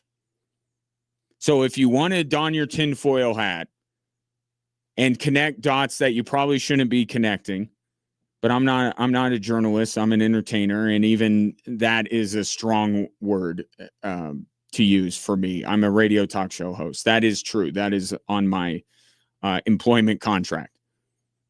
Entertainer is not on there. I had them strike it. Do not put entertainer. That's too much pressure. If you wanted to connect dots, that shouldn't be there. Aaron Gordon deactivates his Instagram account. I'm done with social media. What could have him this upset to delete one of the few connections that he has with the outside world? Could it be because the math would require the Denver Nuggets to move more than just Cam Johnson to get out of the second apron if they sign Peyton Watson? I'm not connecting those dots. I'm just, here's a dot and here's a dot. Do you want to connect them? I'm not, but you're free to do so. But the math says Cam Johnson, if you sign Peyton Watson, Cam Johnson's contract is not enough to get you out of the second apron. And let's be real about this. Christian Brown has zero trade value. Zeke Naji has negative trade value. What do they do then? They're not going to trade Jokic, obviously.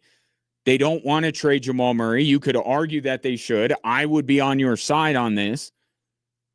But that leaves Aaron Gordon as the most logical candidate to get moved in a salary dump situation. Now, you could get some players back for Aaron Gordon on lesser deals.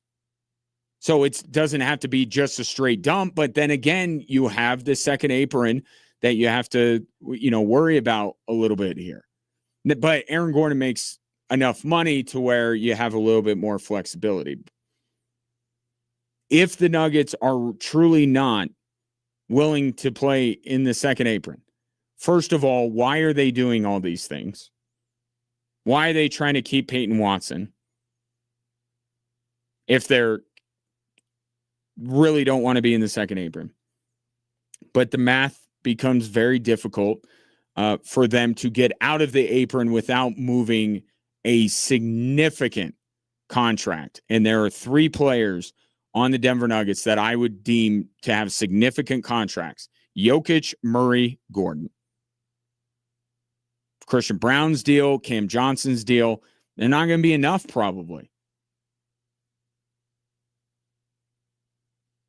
So they haven't even gotten the Peyton Watson thing done, and there's a whole bunch of business that they will have to conduct immediately after that.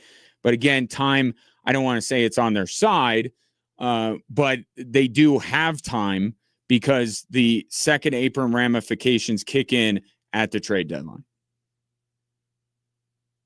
So that could make the Denver Nuggets sellers at the trade deadline, regardless of where they are in the standings, which is kind of wild when you think about it. If the Denver Nuggets are a top 3 seed and they're selling at the deadline, they probably want to get all this figured out before the season.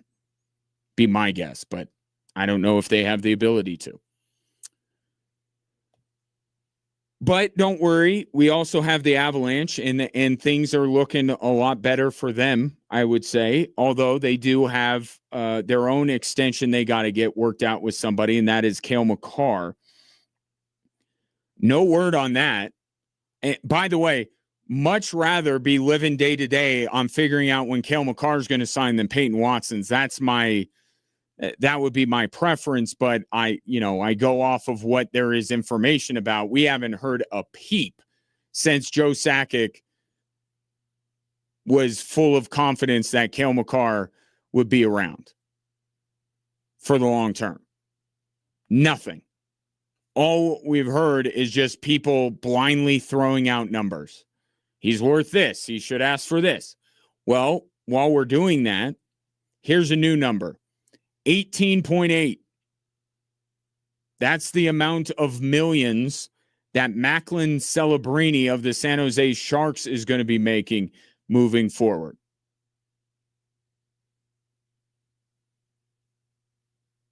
And now we have 3 players that are crossing a threshold that 1 year ago we had no one in the NHL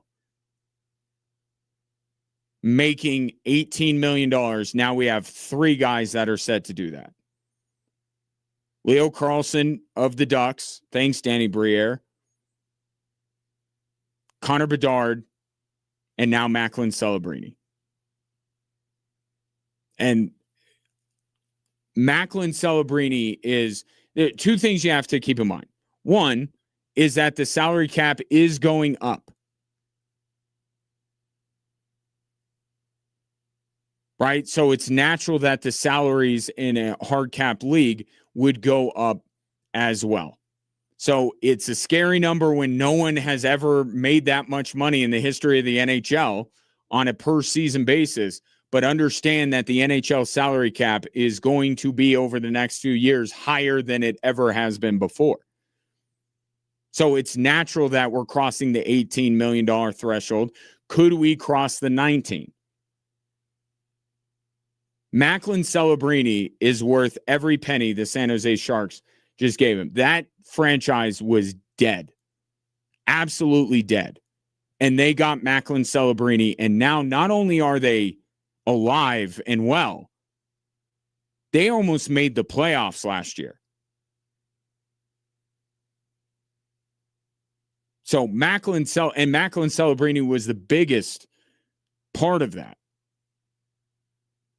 And when we talked about the Hart Trophy, in regards to Nathan McKinnon, I said there are a few players in this league that have a better MVP case for Macklin than Macklin Celebrini, because I look at any of the Sharks' success, yes, falling short of the playoffs, but them even getting close was entirely due to Macklin Celebrini.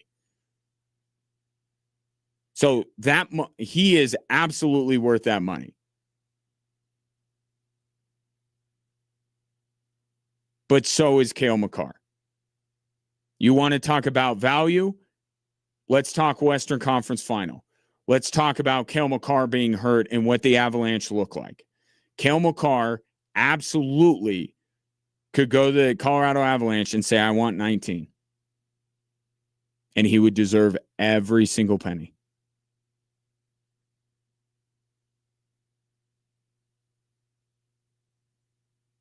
And the Colorado, like they just, Cale Makar with the Nuggets have the power over Peyton Watson. They're winning that negotiation. Joe Sakic, as brilliant of a GM as he is, he can't win this negotiation unless Cale Makar is in a giving mood. If Cale Makar in his camp hold the line, Joe Sakic can't, no other choice. Cale Makar absolutely is a $19 million player.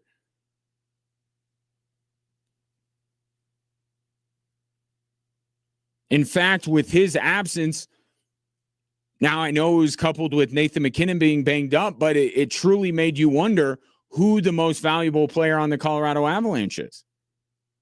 Is it Nathan MacKinnon, the guy who has an MVP, or is it this guy who keeps winning best defenseman, but maybe needs to graduate from that conversation to the bigger conversation of, is Cale Makar the best player in hockey? And is he the most valuable player?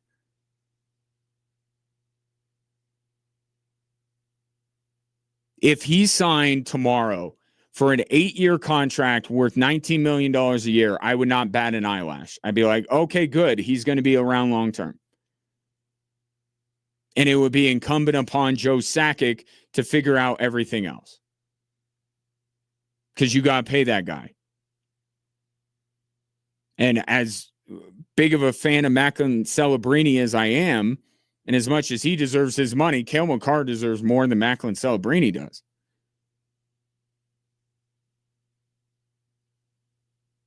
Cale deserves his money.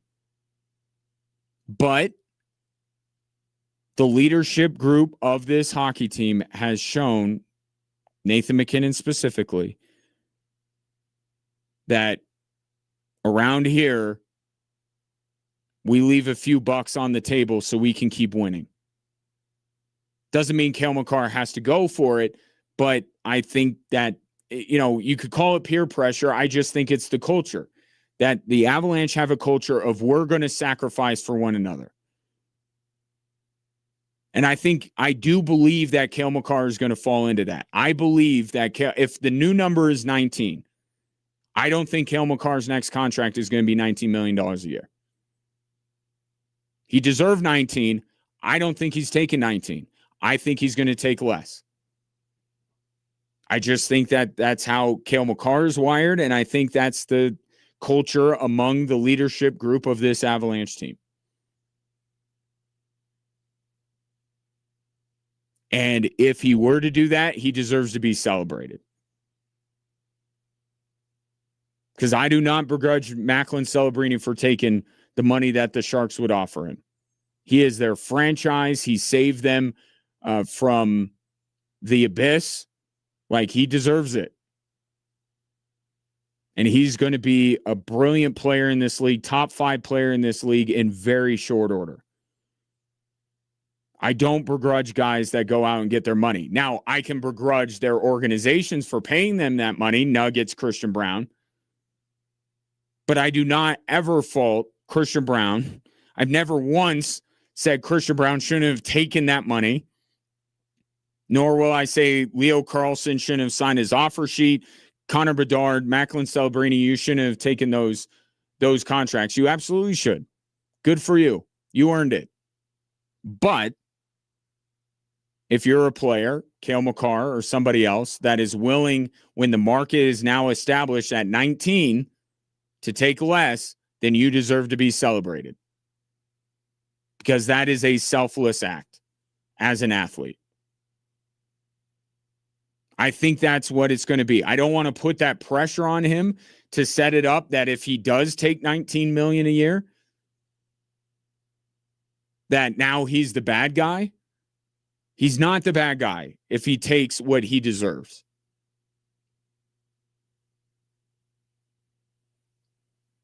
But my prediction is that he's going to take less than $19 million.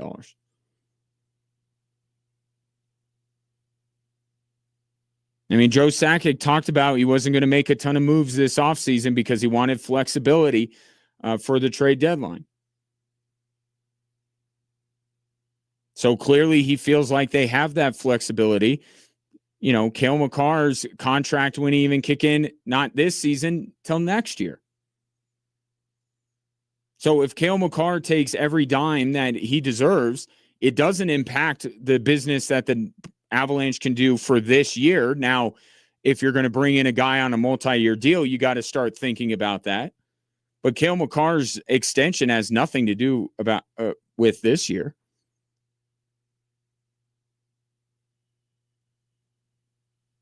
So I just don't want Cale Makar to be made out to be the bad guy because he wouldn't take a pay cut. He didn't set the market. Danny Briere did by offering Leo Carlson $18 million, and then the Blackhawks and the Sharks had to follow suit with their faces of their franchise. And Cale Makar is certainly one of the faces of the Colorado Avalanche. But no information, just people throwing out numbers. So in that vein, 19 million, that's now the number. Cale Makar comes in at less than 19 million. He deserves to be celebrated and is doing the Avalanche a favor. If he takes 19 million, it's what he deserves. He could take 20, and I would say he deserved it. 719-24-7. 1313, back right after this, I promise.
Why pay full price with sweet deals? You could save 50% or more on local favorites like Dickey's Barbecue Pit, Louie's Pizza, and many, many more. You can eat local, spend less by shopping sweet deals now at extrasports1300.com and or kvr.com. Either way, you're good. Do that. One other note on Macklin Celebrini and this extension. Should have taken a drink of water before I went back on air. Sorry about that.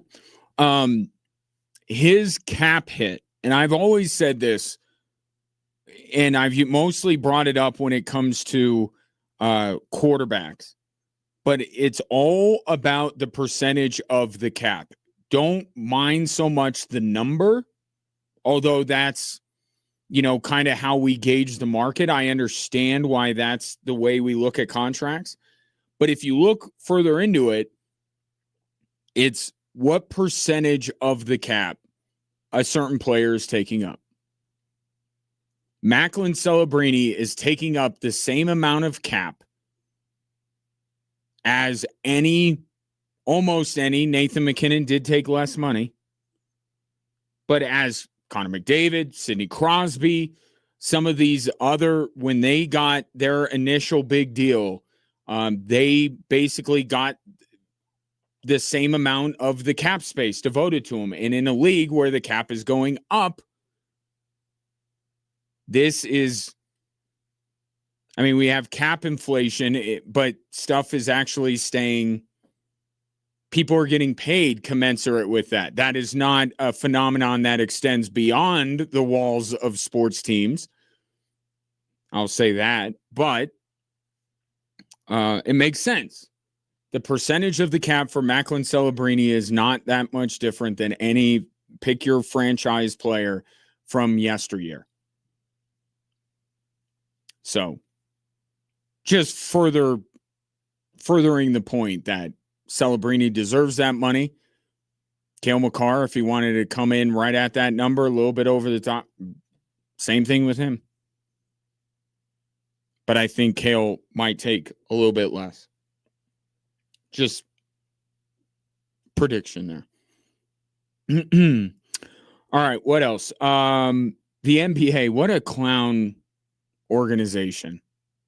It's fitting that the team that you could we argue, and I'm not talking about Nikola Jokic.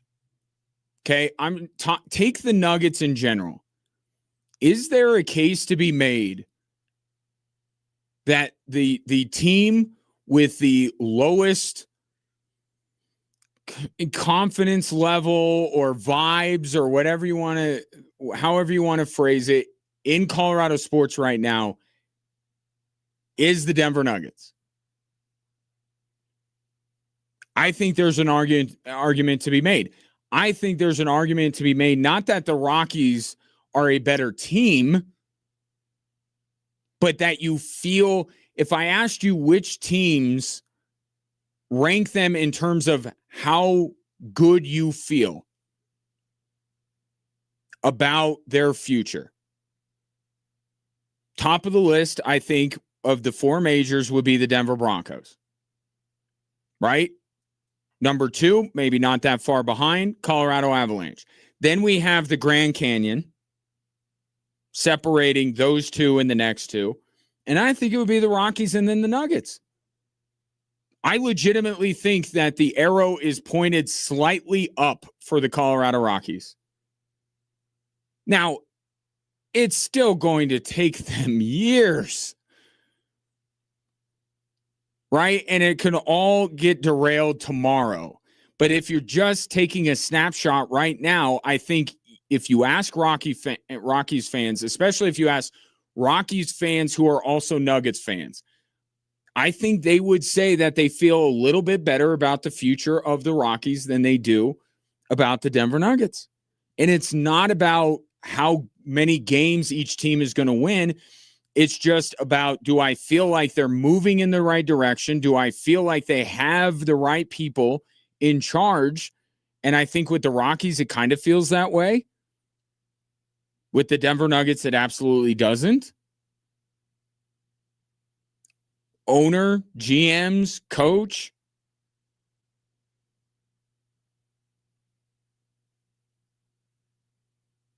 I think that's fair. I think you feel, if you're a Colorado sports fan, you feel really good about the Denver Broncos. You feel good about the Colorado Avalanche. And generally, you don't feel great about the other two, but you feel better maybe about the Rockies. The Nuggets are just a mess. They just look like a mess. And it's going to take this entire offseason for us to get the full picture. And that's one thing I will acknowledge. I don't think that this is it. They're just going to sign Peyton Watson and away they go. I really don't think that's going to be the case. This is just the next thing that they need to get done. They have other things beyond that. So we don't know what this finished product is going to be for the beginning of the season or even past the trade deadline. But right now, it is a mess, and none of it feels great.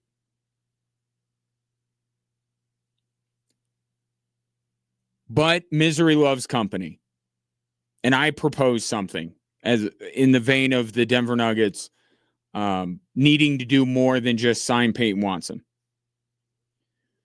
I look across the Western Conference and I see that there is another organization that in their defense got more out of their generational talent than the Nuggets have with Nikola Jokic, but seemingly does not take seriously the responsibility of having a generational talent.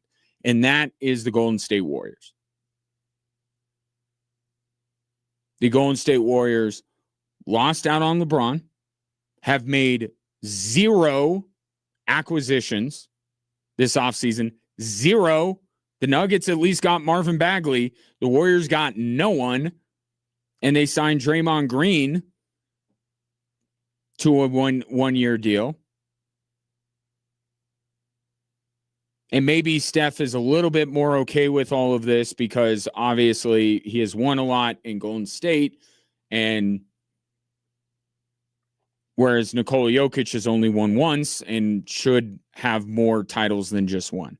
Steph Curry has a lot of titles, so maybe that's why he's not raising too big of a stink at this. But here's what I propose. And I'm going to have to be the broker because these two organizations don't seem to be able to do anything to help their generational superstar. So I will broker a deal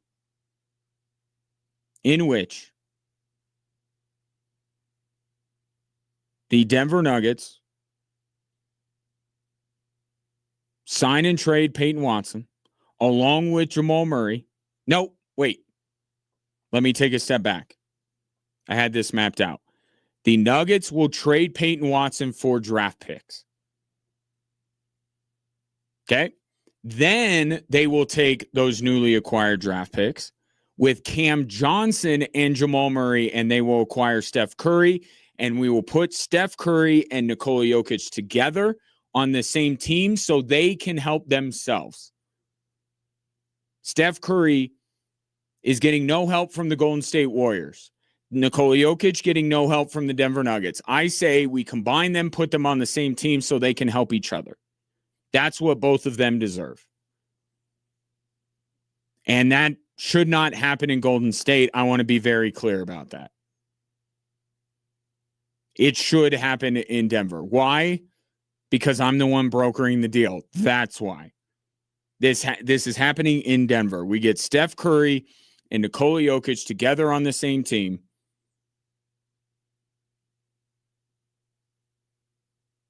And that would be fun. And that would have LeBron kicking himself in his New York penthouse, taking his helicopter into Philadelphia every day,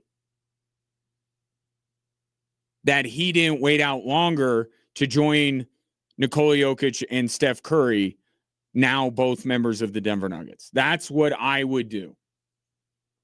Trade Peyton Watson for draft capital, get those picks that the Nuggets are reportedly looking for, and you take Jamal Murray, you take Cam Johnson, expiring contract, and an all-star player with a couple of first-rounders, and you say, give us Steph Curry, and away we go. This is maybe the most proud I have been in a trade I have concocted in my head that I have in my entire life. I think this is phenomenal. I think this is a great idea. I think Steph Curry and Nikola Jokic deserve each other. But I think that it would be better if they were in Denver together. I don't want to get into it. No, not San Francisco. It's got to be Denver. I just think it would be better. It's better this way. Steph Curry comes to the Denver Nuggets. But man, like, I'm reading stuff out of San Francisco. I'm like, at least the Nuggets aren't alone. I don't know that it speaks well of the NBA, but the Warriors just like, yeah, we're going to kind of go ahead and just run out the time here and then try to do something else when Steph walks away. These organizations, man. Talk to you tomorrow.